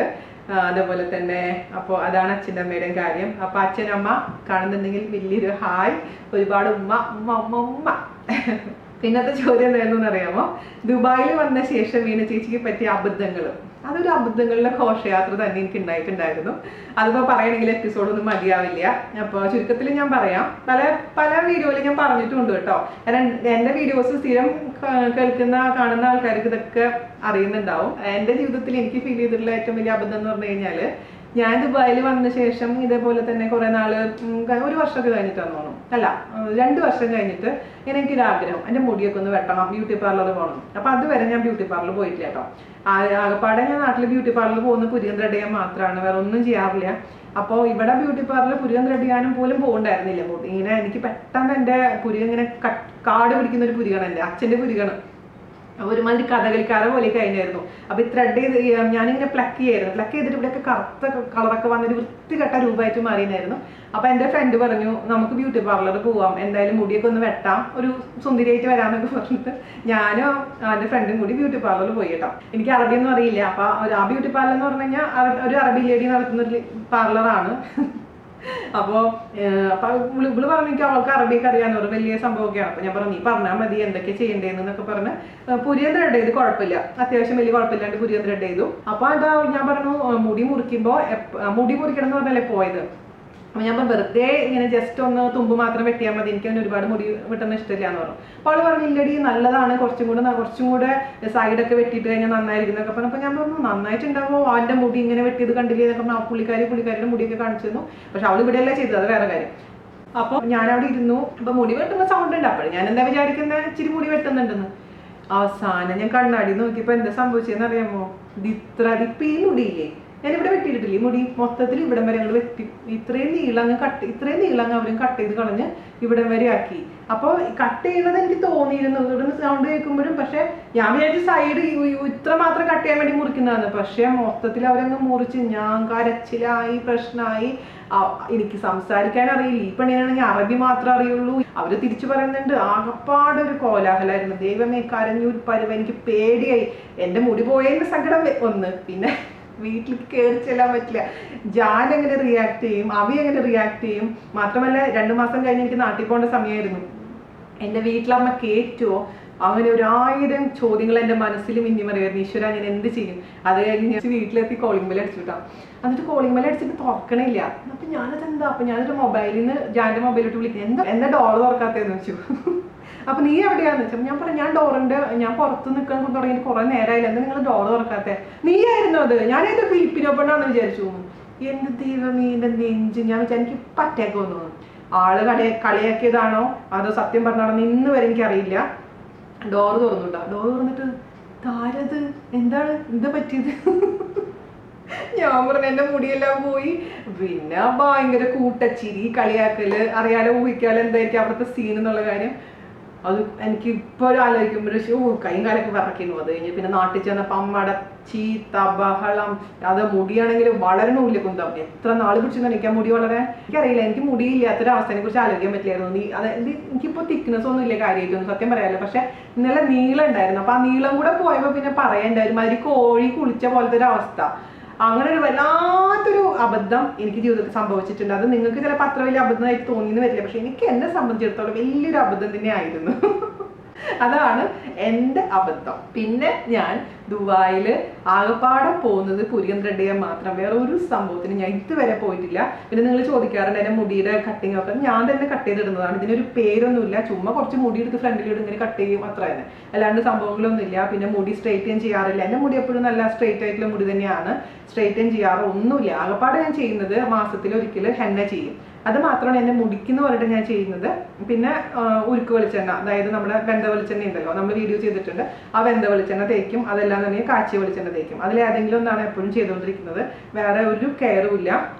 പിന്നെ എൻ്റെ മുടി നിങ്ങൾ ഒരുപാട് പേര് പറയും മുടിയുടെ സീക്രട്ട് പറയും ചേച്ചി, മുടിയുടെ സീക്രട്ട് പറയും. ഒരു സീക്രട്ടും ഇല്ല. കാരണം മുടിയില്ല. മുടി ഉണ്ടായിരുന്നു, അത് അന്നത്തെ സമയത്തൊക്കെ മുടി ഉണ്ടായിരുന്നു. പിന്നെ ഇവിടെ വന്ന് വെള്ളത്തിൽ കുളിച്ച്, പിന്നെ ഞാൻ പറഞ്ഞില്ലേ PCOD പ്രോബ്ലം എല്ലാം കൂടി ഇങ്ങോട്ട് മുടി ഭയങ്കരമായിട്ട് അങ്ങ് കൊഴിഞ്ഞു. അപ്പോൾ നീളം മാത്രമേ ഉള്ളൂ, ഇപ്പോൾ തിക്നെസ് എന്ന് പറയാനില്ല. അപ്പോൾ പിന്നെ നിങ്ങളുടെ അടുത്ത് ഞാൻ എന്ത് സീക്രട്ടാ പറഞ്ഞുതരാ? എനിക്ക് മുടിയില്ല, പിന്നെ ഞാനെങ്ങനെ നിങ്ങളുടെ അടുത്ത് സീക്രട്ട് പറഞ്ഞുതരാ? ഇല്ലാത്ത കാര്യം എനിക്ക് പറഞ്ഞുതരാൻ അറിയില്ല. അതുകൊണ്ട് മാക്സിമം നിങ്ങൾ മുടിയിൽ അത്യാവശ്യം ആഴ്ചയിൽ 3 ദിവസമെങ്കിലും എണ്ണ തേക്കുക, എന്നിട്ട് കുളിക്കുക, മൈൽഡ് ഷാമ്പു മാത്രം ഉപയോഗിക്കുക, ഒരുപാട് കെമിക്കൽസ് ഉള്ള സാധനങ്ങളൊന്നും ഉപയോഗിക്കാതിരിക്കുക. സ്ട്രെയിറ്റൻ ചെയ്യുകയാണെങ്കിലൊക്കെ ഒരുപാട് ഹീറ്റ് നമ്മുടെ മുടിയിലങ്ങ് ഏൽക്കുന്നുണ്ട്. അതൊന്നും അത്ര വലിയ നല്ല കാര്യങ്ങളൊന്നുമല്ല. മാക്സിമം എന്താ പറയുക, നാച്ചുറൽ ആയിട്ടുള്ള പ്രോഡക്ട്സ് ഉപയോഗിച്ചിട്ട് നമ്മൾ മുടി കെയർ ചെയ്യുക. അത്ര മാത്രമേ എനിക്ക് മുടിയുടെ കാര്യത്തിൽ പറയാനുള്ളൂ. പിന്നെ ഞാൻ പറഞ്ഞ പോലെ PCOD ഉള്ള ആൾക്കാർക്ക് മുടി നല്ല കൊഴിച്ചിൽ വരും. അതുപോലെ തന്നെ തൈറോയിഡ് ഉണ്ടെങ്കിലൊക്കെ, പിന്നെ നമ്മൾ വൈറ്റമിൻ ഡെഫിഷ്യൻസി, എന്തെങ്കിലും വൈറ്റമിൻസിന്റെ ഡെഫിഷ്യൻസി വരുമ്പോൾ നല്ല മുടി കൊഴിച്ചിൽ വരും. പ്രത്യേകിച്ച് വൈറ്റമിൻ D. എനിക്ക് സ്ഥിരമായിട്ട് പ്രശ്നം ഉണ്ടാകുന്ന വൈറ്റമിൻ D ഡെഫിഷ്യൻസി. എനിക്ക് നല്ല കേട്ടോ, ഇപ്പോൾ ദുബായിലും അതായത് പുറത്ത് താമസിക്കുന്ന ഫ്ലാറ്റിൽ മാത്രം അടച്ച് താമസിക്കുന്ന കുറേ പേർക്കുള്ള ഒരു ഇഷ്യൂ ആണ് വൈറ്റമിൻ D ഡെഫിഷ്യൻസി. അപ്പോൾ വർഷത്തിൽ ഒരിക്കലെങ്കിലും നിങ്ങളൊന്ന് ബ്ലഡ് ചെക്ക് ചെയ്യുക. എല്ലാതും ശരിയായ രീതിയിൽ നമ്മുടെ ശരീരത്തിൽ ഉണ്ടെന്നുള്ളത് ഉറപ്പ് വരുത്തുക. അപ്പോൾ വൈറ്റമിൻ D ഡെഫിഷ്യൻസി ഉണ്ടെങ്കിൽ ഡോക്ടറെ കണ്ടിട്ട് അതിനുള്ള മരുന്ന് കഴിച്ച് കഴിഞ്ഞാൽ തീർച്ചയായിട്ടും ഇത് മാറും. പിന്നെ അതുപോലെ തന്നെ എനിക്ക് വിന്റർ വന്നു കഴിഞ്ഞാൽ നല്ലോണം മുടി കൊഴിയാൻ തുടങ്ങും. അപ്പോൾ അതൊക്കെ ഒരു ക്ലൈമറ്റ് ചേഞ്ച് അനുസരിച്ചും ഒരുപാട് കാര്യങ്ങൾ നമ്മുടെ മുടി കൊഴിച്ചിലിന് ബാധകമാണ്. അത് ഞാൻ മറ്റേ വീഡിയോയിൽ പറഞ്ഞിട്ടുണ്ട്. അപ്പോൾ വീണ്ടും റിപ്പീറ്റ് ചെയ്തിട്ട് ബോറടിപ്പിക്കുന്നില്ല. അതൊക്കെയാണ് എൻ്റെ മുടിയുടെ ഒക്കെ വിശേഷങ്ങൾ കേട്ടോ. പിന്നത്തെ ചോദ്യം എന്തായിരുന്നു എന്ന് വെച്ച് കഴിഞ്ഞാൽ, വീണ ചേച്ചിയുടെ ബ്യൂട്ടി സീക്രട്ട് എന്താ പറയാത്തത്, വീണ ചേച്ചി എന്താ ബ്യൂട്ടി ടിപ്സ് തരാത്തതെന്നൊക്കെ ചോദ്യങ്ങളുണ്ടായിരുന്നു. എനിക്ക് സത്യം പറയാമല്ലോ, എനിക്ക് തോന്നുന്നില്ല നിങ്ങളുടെ അടുത്ത് ബ്യൂട്ടി സീക്രട്ട് ഷെയർ ചെയ്യാൻ മാത്രമുള്ള ബ്യൂട്ടി എനിക്കുണ്ടെന്ന്. അതായത് നമ്മൾ പെർഫെക്റ്റ് ആയി കഴിഞ്ഞാൽ നമുക്കൊരാൾ ഉപദേശിക്കാൻ പറ്റുള്ളൂ. ഉപദേശിക്കാന്ന് വെച്ച് കഴിഞ്ഞാൽ എനിക്കിപ്പോൾ അറിയില്ല. അതായത് എൻ്റെ സ്കിൻ എന്ന് പറഞ്ഞു കഴിഞ്ഞാൽ നല്ല സ്കിന്നല്ല, ഞാൻ ഓപ്പണായി പറയല്ല. എൻ്റെ ഭയങ്കര ഡ്രൈ ആയിട്ടുള്ള സ്കിന്നാണ്, ഒരു സുഖമില്ലാത്ത സ്കിന്നാണ് എൻ്റെ. അപ്പോൾ എൻ്റെ സ്കിന്നെ ശരിയില്ല. അപ്പോൾ ഞാൻ നിങ്ങൾക്ക് പിന്നെ എന്താ ബ്യൂട്ടി ടിപ്സ് തരുന്നത്? അതിലർത്ഥമുണ്ടെന്ന് എനിക്ക് തോന്നുന്നില്ല. അല്ലാണ്ട് എനിക്ക് നിങ്ങളോട് ഷെയർ ചെയ്യാനുള്ള യാതൊരു വിമുഖതയുള്ള ആളല്ല. കാരണം എന്തോരം ടിപ്സ് എനിക്ക് തരാൻ പറ്റുന്ന അത്രയും ടിപ്സ് ഞാൻ കുക്കിങ്ങിൽ നിങ്ങൾക്ക് തരുന്ന ഒരാളാണ് ഞാൻ. അപ്പോൾ പിന്നെ ബ്യൂട്ടി ടിപ്സ് ഉണ്ടെങ്കിൽ തന്നെ തരാൻ എന്താ ബുദ്ധിമുട്ട്? ഒരു ബുദ്ധിമുട്ടും ഇല്ല, എനിക്ക് യാതൊരു പ്രശ്നവും ഇല്ല. പക്ഷേ ഞാൻ പറയില്ല, എനിക്ക് സ്കിന്നിൻ്റെ കാര്യം ഭയങ്കര പേടിയുള്ള ഒരാളാണ്. കാരണം എനിക്ക് ഒരുപാട് ഇഷ്യൂസ് പല കാര്യങ്ങളും ചെയ്തിട്ട് എൻ്റെ സ്കിന്നിൽ വന്നിട്ടുള്ള കാരണം എനിക്ക് നിങ്ങൾക്ക് പറഞ്ഞു തരാൻ ഒരു പേടിയാണ്. കാരണം ഞാൻ പറഞ്ഞിട്ട് നിങ്ങൾക്ക് എന്തെങ്കിലും ഒരു തെറ്റായ രീതിയിൽ മുഖത്ത് എന്തെങ്കിലും സംഭവിക്കണമെങ്കിൽ പിന്നെ ഞാൻ ജീവിച്ചിരുന്നിട്ട് കാര്യമില്ല. അതാണ് എൻ്റെ ഒരു കൺസെപ്റ്റ്. അപ്പോൾ എന്താ പറയുക, ചേച്ചിക്ക് അറിയാവുന്ന കാര്യം. പിന്നെ മാത്രമല്ല, ഓരോരുത്തരുടെ സ്കിന്ന് ഡിഫറെൻ്റ് ആണ്. ഞാൻ പറഞ്ഞില്ല, സെൻസിറ്റീവ് ആയ സ്കിൻ ഉണ്ട്, അതുപോലെ ഡ്രൈ ആയിട്ടുള്ള സ്കിൻ ഉണ്ട്, ഓയിലി സ്കിൻ ഉണ്ട്. അപ്പോൾ ഓരോരുത്തർക്കും ഓരോ രീതിയിലായിരിക്കും എല്ലാ പ്രോഡക്ട്സും അല്ലെങ്കിൽ എല്ലാ സംഭവങ്ങളും എല്ലാവരുടെ സ്കിന്നിലും ഒരുപോലെ അത് പ്രവർത്തിക്കില്ല. അപ്പൊ ഞാനൊരു കാര്യം പറഞ്ഞു എന്ന് വെച്ചിട്ട് നിങ്ങളത് ചിലപ്പോൾ ചെയ്തപ്പോൾ ഓപ്പോസിറ്റ് വല്ല ഫലങ്ങൾ വന്നിട്ടുണ്ടെങ്കിൽ നിങ്ങൾ എന്താ പറയുക, വീണ ചേച്ചി പറഞ്ഞിട്ടാണ് ഞാനത് ചെയ്തത്. തീർച്ചയായിട്ടും നിങ്ങൾ പറയുമോ? എനിക്ക് ഉറപ്പാണ് അത് പറയുന്നുള്ള കാര്യം. വീണ ചേച്ചി പറഞ്ഞിട്ടാണ് ഞാനത് ചെയ്തത്, എൻ്റെ സ്കിന്നിൽ പിമ്പിൾസ് വന്നു, അല്ലെങ്കിൽ എൻ്റെ സ്കിന്ന് ഭയങ്കര ഡ്രൈ ആയിപ്പോയി. അത് എന്നാലും വീണ ചേച്ചി അങ്ങനെ പറയാൻ പാടില്ലായിരുന്നില്ല. അന്ന് നിങ്ങളൊരു 10 പേര് കൂടുന്ന സമയത്ത് പറയും. അപ്പോൾ ആവശ്യമില്ലാത്ത കാര്യത്തിന് ഞാൻ എന്തിലും ഇടപെട്ടിട്ട് എന്തിനാ വെറുതെ പഴി കേൾക്കുന്നത്? അപ്പോൾ ഒരുപാട് ബ്യൂട്ടി ചാനൽസ് ഉണ്ട്, നല്ല നല്ല രീതിയിൽ ബ്യൂട്ടി ടിപ്സ് ഒക്കെ തരുന്നു, നല്ല നല്ല ബ്യൂട്ടി ചാനൽസ് ഉണ്ടെന്നാണ് എൻ്റെ അറിവ്. അപ്പോൾ തീർച്ചയായിട്ടും അവർ നിങ്ങളെ ഹെൽപ്പ് ചെയ്യും. അപ്പോൾ ചേച്ചിക്ക് അറിയാത്ത കാര്യങ്ങൾ പറഞ്ഞു തന്നിട്ട് നിങ്ങളെ ഞാൻ ഒരു കുഴിയിലേക്ക് തള്ളിയിടുന്നില്ല. അപ്പോൾ അതാണ് അതിൻ്റെ ആൻസർ. പിന്നെ ബ്യൂട്ടി ടിപ്സ് ഞാൻ ചെയ്യുന്ന കാര്യം ഞാൻ പറഞ്ഞുതരാം. ഞാൻ എന്തൊക്കെ മേക്കപ്പ് ഒക്കെ ഉപയോഗിക്കുന്നതെന്ന് ഒരുപാട് പേര് ചോദിച്ചിട്ടുണ്ടായിരുന്നു. ഞാൻ ആകെപ്പാട് ഉപയോഗിക്കുന്ന മേക്കപ്പ് എന്ന് പറഞ്ഞാൽ ലിപ് ലൈനർ. ഞാൻ ലിപ്സ്റ്റിക് ഉപയോഗിക്കാറില്ല, എനിക്കിഷ്ടമല്ല ലിപ്സ്റ്റിക് ഉപയോഗിക്കുന്നത്. ഞാൻ ലിപ് ലൈനറാണ് ആകെപ്പാട് യൂസ് ചെയ്യുന്നത്. അതും താഴത്തെ ചുണ്ടിൽ മാത്രം വരയ്ക്കാറുള്ളൂ, മേലത്തെ ചുണ്ടിലൊന്നും ഞാൻ ചെയ്യാറില്ല. ലിപ് ബാം അതിൻ്റെ മേലെ കൂടെ അപ്ലൈ ചെയ്യും. പിന്നെ ചെയ്യുന്നത് കണ്ണെഴുതലാണ്, അത് ഐജെല്ലാണ് ഞാൻ ഉപയോഗിക്കുന്നത്, മേബലിൻ്റെ. അതൊക്കെയാണ്. പിന്നെ പൗഡർ ഞാൻ ഇടാറില്ല, എൻ്റെ ഭയങ്കര ഡ്രൈ ആയിട്ടുള്ള സ്കിന്നാണ്. അതുകൊണ്ട് പൗഡർ ഇട്ട് കഴിഞ്ഞാൽ ഇങ്ങനെ ഒരുമാതിരി ഡ്രൈ ആയിട്ട് തൊലി ഇങ്ങനെ ഇളകി നിൽക്കുന്ന പോലെ തോന്നും. ഒരു ക്രീം യൂസ് ചെയ്യും, സാധാരണ നമ്മുടെ നിവ്യയുടെ ക്രീമാണ് യൂസ് ചെയ്യാറ്. ഡെയിലി കെയർ മാത്രമാണ് ഞാൻ യൂസ് ചെയ്യുന്നത്. അല്ലാതെ ഒരു ഫൗണ്ടേഷനോ പുട്ടിയോ ഒന്നും ഇടാറില്ല. ആകെപ്പാടെ ഇത്രയും മാത്രമേ ഞാൻ ചെയ്യാറുള്ളൂ. പിന്നെ ഒരു പൊട്ട് തൊടും, ഒരു ഭസ്മോ അല്ലെങ്കിൽ ചന്ദനോ വരയ്ക്കും. ഇത്രയൊക്കെയാണ് എൻ്റെ മേക്കപ്പ് എന്ന് പറയുന്നത്. അപ്പോൾ ഇത് മാത്രം നിങ്ങളുടെ അടുത്ത് പറയുന്നൊരു ഒരു കാര്യമില്ല. കാരണം നിങ്ങൾക്ക് അതുകൊണ്ട് മാത്രം ഹാപ്പി ആവില്ല. നിങ്ങൾക്ക് ഒരുപാട് ടിപ്സ് വേണം, ഫൗണ്ടേഷൻ ഇടുന്നത് വേണം, അതൊന്നും എനിക്ക് പറഞ്ഞുതരാൻ അറിയില്ല. എനിക്കത് ഇടാൻ താല്പര്യമില്ല. കാരണം ഞാൻ വിശ്വസിക്കുന്നത് എന്താണെന്നറിയാമോ, നമ്മുടെ സ്കിന്നിന് നല്ലോണം ശ്വസിക്കാനുള്ള സമയം കൊടുക്കണം. നമ്മുടെ ചില ആൾക്കാർ മേക്കപ്പ് ഇട്ടിട്ട് ഒരുപാട് പുട്ടി ഇങ്ങനെ ഇട്ടതിന് ശേഷം അതേപോലെ കിടന്നുറങ്ങുന്നവരെ ഞാൻ കണ്ടിട്ടുണ്ട്. എൻ്റെ ഫ്രണ്ട്സ് പോലും പലരും ചെയ്തിട്ടുണ്ട്. പക്ഷെ എന്ത് കുറേ നാൾ നാൾ അങ്ങനെ ചെയ്യുമ്പോൾ നമ്മുടെ സ്കിന്നിന് ഭയങ്കരമായിട്ട് നിറച്ച് ഹോൾസ് വരാൻ തുടങ്ങും. അതുപോലെ തന്നെ പ്രായം പെട്ടെന്ന് ഫീൽ ചെയ്യാൻ തുടങ്ങും. അപ്പം നമ്മുടെ സ്കിന്നിന് രാത്രി ആകുമ്പോൾ എത്ര മേക്കപ്പ് ഇട്ട് കഴിഞ്ഞാലും നിങ്ങൾ രാത്രി അത് റിമൂവ് ചെയ്തതിന് ശേഷം ചെറിയൊരു മോയ്സ്ചറൈസിങ് ക്രീമോ എന്തെങ്കിലും ഒന്ന് പുരട്ടിയതിന് ശേഷം കിടക്കുക. അല്ലെങ്കിൽ നമ്മുടെ സ്കിന്ന് വളരെ അധികം മോശമായിട്ട് മാറും. അത് ആ ഒരു ടിപ്പ് ഞാൻ പറഞ്ഞു തരാൻ ഉദ്ദേശിക്കുന്നുണ്ട്. അപ്പോൾ കണ്ണിലാണെങ്കിലും ഇപ്പോൾ ഐലൈനർ ഇത്രയും വരയ്ക്കുകയാണെങ്കിലും ഐ ഷാഡോ ആണെങ്കിലും ഒക്കെ കംപ്ലീറ്റ് റിമൂവ് ചെയ്തതിന് ശേഷം നിങ്ങൾ കിടന്നുറങ്ങുക. അപ്പോൾ ആ രാത്രിയുള്ള സമയമെങ്കിലും ആ സ്കിന്നിനൊന്ന് സമാധാനമായിട്ട് ഒന്ന് ശ്വസിക്കാനുള്ള സമയം നിങ്ങൾ കൊടുക്കണം. അത് മാത്രമാണ് എനിക്ക് നിങ്ങളുടെ അടുത്ത് ഉപദേശിക്കാനുള്ളത്. അപ്പോൾ മാക്സിമം നാച്ചുറൽ ആയിരിക്കാൻ പറ്റുകയാണെങ്കിൽ അത്ര നല്ലതായിരിക്കും. അപ്പോൾ നമ്മുടെ സ്കിന്നും നമ്മുടെ ഫേസ് ഒക്കെ ഗ്ലോ ചെയ്യാൻ തുടങ്ങും. പിന്നെ വേറൊരു ടിപ്പ് ഞാൻ പറഞ്ഞു തരട്ടെ. സ്കിന്നും ഫേസും നമുക്ക് ഗ്ലോ ചെയ്യാൻ നിങ്ങളൊന്നും വേണ്ട, ഡെയിലി കണ്ണാടിയിൽ നോക്കി ഒന്ന് ചിരിക്കുക. ഒരു 5 മിനിറ്റ് നിങ്ങൾക്ക് വേണ്ടി ഒന്ന് സ്പെൻഡ് ചെയ്യൂ. അമ്മമാർക്കൊക്കെ പറയാറുണ്ട് ഞങ്ങൾക്ക് സമയം കിട്ടുന്നില്ല, മക്കളുടെ കാര്യങ്ങൾ നോക്കണം, വീട്ടിലെ ജോലികൾ ചെയ്യണം, അങ്ങനെ ചെയ്യണം, ഇങ്ങനെ ചെയ്യണം. സത്യമാണ്, എനിക്കും അങ്ങനെ തന്നെയാണ്. പക്ഷേ ഇപ്പം ഞാൻ പറയാറില്ല നിങ്ങളുടെ അടുത്ത് ഇപ്പോൾ ഒരു എന്താ പറയുക, നമുക്ക് വേണ്ടി നമ്മളെ ഒന്നും ചെയ്യുന്നില്ല. ഇപ്പോൾ എക്സാമ്പിൾ പറയുകയാണെങ്കിൽ ഞാൻ നാട്ടിൽ പോകുമ്പോഴാണ് എനിക്ക് സമാധാനമായിട്ട് ഒരു ഗ്ലാസ് ജ്യൂസ് കുടിക്കുന്നത്. എനിക്കെന്ന് പറഞ്ഞിട്ട് നെല്ലിക്ക ജ്യൂസ് കുടിക്കുന്നതും അവിടുത്തെ ചേച്ചി, നമ്മുടെ വീട്ടിലെ ചേച്ചി ഉണ്ടാക്കി തരുന്നു. അപ്പോൾ 2 മാസത്തിൽ സമയം, 1 മാസമൊക്കെയാണ് അത് പറ്റുള്ളൂ. ബാക്കി അങ്ങോട്ട് ഇങ്ങോട്ട് കറങ്ങി നടന്നൊന്നും പറ്റില്ല. പക്ഷെ 1 മാസമാണ് ഞാൻ എൻ്റെ ശരീരം എന്ന് പറഞ്ഞിട്ട് ഞാൻ നോക്കുന്നത്. ഇവിടെയാണെങ്കിൽ ഇപ്പോൾ പിള്ളേർക്ക് ജ്യൂസ് ഉണ്ടാക്കി കൊടുക്കും, ഞാൻ ഉണ്ടാക്കി കൊടുക്കും. പക്ഷെ എനിക്കെന്ന് പറഞ്ഞാൽ ഞാൻ കുടിക്കാറില്ല. എന്തെങ്കിലും ഇച്ചിരി ബാക്കിയുണ്ടെങ്കിൽ കുടിക്കുന്നല്ലാതെ എനിക്കെന്ന് പറഞ്ഞാൽ ഒന്നും ഉണ്ടാക്കി കഴിക്കുന്നില്ല. പക്ഷെ എനിക്ക് പലപ്പോഴും തോന്നിയിട്ടുള്ള ഒരു കാര്യം എന്താണെന്ന് വെച്ച് കഴിഞ്ഞാൽ, നമ്മുടെ വീട്ടിൽ നമ്മളാണ് ഒരു പില്ലർ, ഒരു എന്താ പറയുക, ഒരു വീടിനെ പിടിച്ചു നിർത്തുന്ന ഒരു മെയിൻ ആയിട്ടുള്ള ഒരു പില്ലർ അമ്മയാണ് ആ വീട്ടിലെ. ആ അമ്മ ഹാപ്പി ആയിട്ട്, ആ അമ്മ ഹെൽത്തി ആയിട്ട് ഇരുന്നിട്ടില്ലെങ്കിൽ എല്ലാം തകിടം മറിയും. ഇപ്പൊ നമ്മളൊന്ന് കിടന്നു നോക്കൂ, നമുക്ക് അസുഖമായിട്ടൊന്ന് കിടന്നു നോക്കിക്കഴിഞ്ഞാൽ വീടിന്റെ അവസ്ഥ നിങ്ങൾ ആലോചിച്ചിട്ടില്ലേ? അപ്പൊ നമ്മൾ എന്ത് ചെയ്യും? നമ്മൾക്ക് എത്ര വയ്യെങ്കിലും നമ്മൾ എണീറ്റ് വന്ന കുട്ടികളുടെ കാര്യങ്ങൾ നോക്കി അവരെ സ്കൂളിൽ വിട്ട് ഭർത്താവിനെ ഓഫീസിൽ വിട്ടിട്ടാണ് നമ്മളൊന്ന് കിടക്കുന്നത്. അപ്പോഴേക്കിനും പിന്നെ ആലോചിക്കും അയ്യോ വീട്ടിലെ കാര്യങ്ങൾ ചെയ്യേണ്ട. അപ്പൊ ഒരു സമാധാനപരമായി നമുക്ക് കിടക്കാൻ പോലും പറ്റുന്നില്ല. അതേസമയം നമ്മളെ വീട്ടിലായിരുന്നപ്പോഴോ, ഇപ്പോഴും കല്യാണത്തിന് മുമ്പും കല്യാണത്തിന് ശേഷം വീട്ടിൽ പോയി കഴിഞ്ഞാൽ അസുഖം വന്നു കഴിഞ്ഞാൽ നമുക്ക് കിടക്കാം, സമാധാനമായിട്ട് കിടക്കാൻ, റെസ്റ്റ് എടുക്കാം. പക്ഷെ നമ്മുടെ സ്വന്തം വീട്ടിൽ പറ്റുന്നുണ്ടോ? ഇല്ല. അപ്പോൾ എനിക്ക് നിങ്ങളുടെ അടുത്ത് പറയാനുള്ളത് 5 മിനിറ്റെങ്കിൽ 5 മിനിറ്റ് നമ്മുടെ കാര്യത്തിന് വേണ്ടിയിട്ട് സ്പെൻഡ് ചെയ്യുക. രാവിലത്തെ സമയത്ത് കുറച്ച് യോഗ ചെയ്യുകയോ അല്ലെങ്കിൽ ഒരു ബ്രീത്തിങ് എക്സസൈസ് ചെയ്യുകയോ, നടക്കാൻ പറ്റണമെങ്കിൽ നടക്കാൻ പോവുക. എനിക്ക് വീണ്ടും തുടങ്ങണം. ഇതൊക്കെ ഞാൻ ഉപദേശിക്കുന്നുണ്ട്, ഞാനൊന്നും ചെയ്യുന്നില്ല. ഞാൻ നല്ലൊരു ക്ലൈമറ്റ് ആവാൻ വേണ്ടി കാത്തിരിക്കുക. ഞാൻ നടക്കാൻ പോവാണ്. നോക്കാം. എൻ്റെ ഭർത്താവ് എന്നും കളിയാക്കി, നീ ഉപദേശിക്കാനൊക്കെ ആളുകളോ, നീ ഒന്നും ചെയ്യണം കേട്ടോ. ഞാൻ ചെയ്തിരുന്നു. അപ്പോൾ അതുപോലെ തന്നെ ദിവസവും കണ്ണാടിയിൽ നോക്കിയിട്ട് ചിരിച്ചിട്ട് പറയാം, പേര് പറഞ്ഞിട്ട്. ഇപ്പം ഞാൻ സ്വയം പറയാറുള്ള ഞാൻ പറയാം, Veena you are so good, you are good, you are perfect, you are so nice, അല്ലെങ്കിൽ യു ആർ ബ്യൂട്ടിഫുൾ എന്നൊക്കെ പറഞ്ഞ് 10 കുറേ പൊക്കി പറയാം സ്വന്തമായിട്ട്. എന്നിട്ട് പറയാം മലയാളത്തിലെ ഇംഗ്ലീഷ് ലാംഗ്വേജ് ഒന്ന് പൊക്കി പറഞ്ഞ് കണ്ണാടിയിൽ നോക്കി ഒന്ന് 10 പ്രാവശ്യം ചിരിക്കുക. ആ ചിരി മുഖത്ത് വന്നു കഴിഞ്ഞാൽ നമ്മുടെ മനസ്സിൽ ഭയങ്കര ഒരു സന്തോഷം വരും. നമ്മുടെ ചുറ്റും ഒരു പോസിറ്റീവായിട്ടുള്ള ഒരു എൻവയോൺമെന്റ് വരും. അപ്പോൾ നമുക്ക് പിന്നെ എല്ലാം നമുക്ക് പോസിറ്റീവായിട്ട് എടുക്കാൻ പറ്റും. പിന്നെ പുറത്ത് പോയി കഴിഞ്ഞാൽ അറിയാത്ത ആരെങ്കിലും കാണുകയാണെങ്കിൽ തന്നെ ഒന്ന് ചിരിച്ചോളൂ. ലിഫ്റ്റിൽ പോവുകയാണെങ്കിലും ഞാൻ സ്ഥിരം ചെയ്യാറുള്ള കാര്യം ചിരിച്ചിട്ട് ഹായ് ഗുഡ് മോർണിംഗ് പറയും. പക്ഷെ ചില ആൾക്കാർ സായിപ്പന്മാരൊക്കെ ആണെങ്കിൽ തീർച്ചയായിട്ടും ഞാൻ പറയണമെങ്കിലൊന്നും അവരിങ്ങോട്ട് പറയും കേട്ടോ. ചില ആൾക്കാരുണ്ട്, പ്രത്യേകിച്ച് മലയാളികൾ, അത്ര തന്നെ അവരൊന്നും ചിരിക്കില്ല. ചിരിച്ചു കഴിഞ്ഞാൽ എന്താ നഷ്ടപ്പെടാൻ പോകുന്നതെന്ന് എനിക്കറിയില്ല.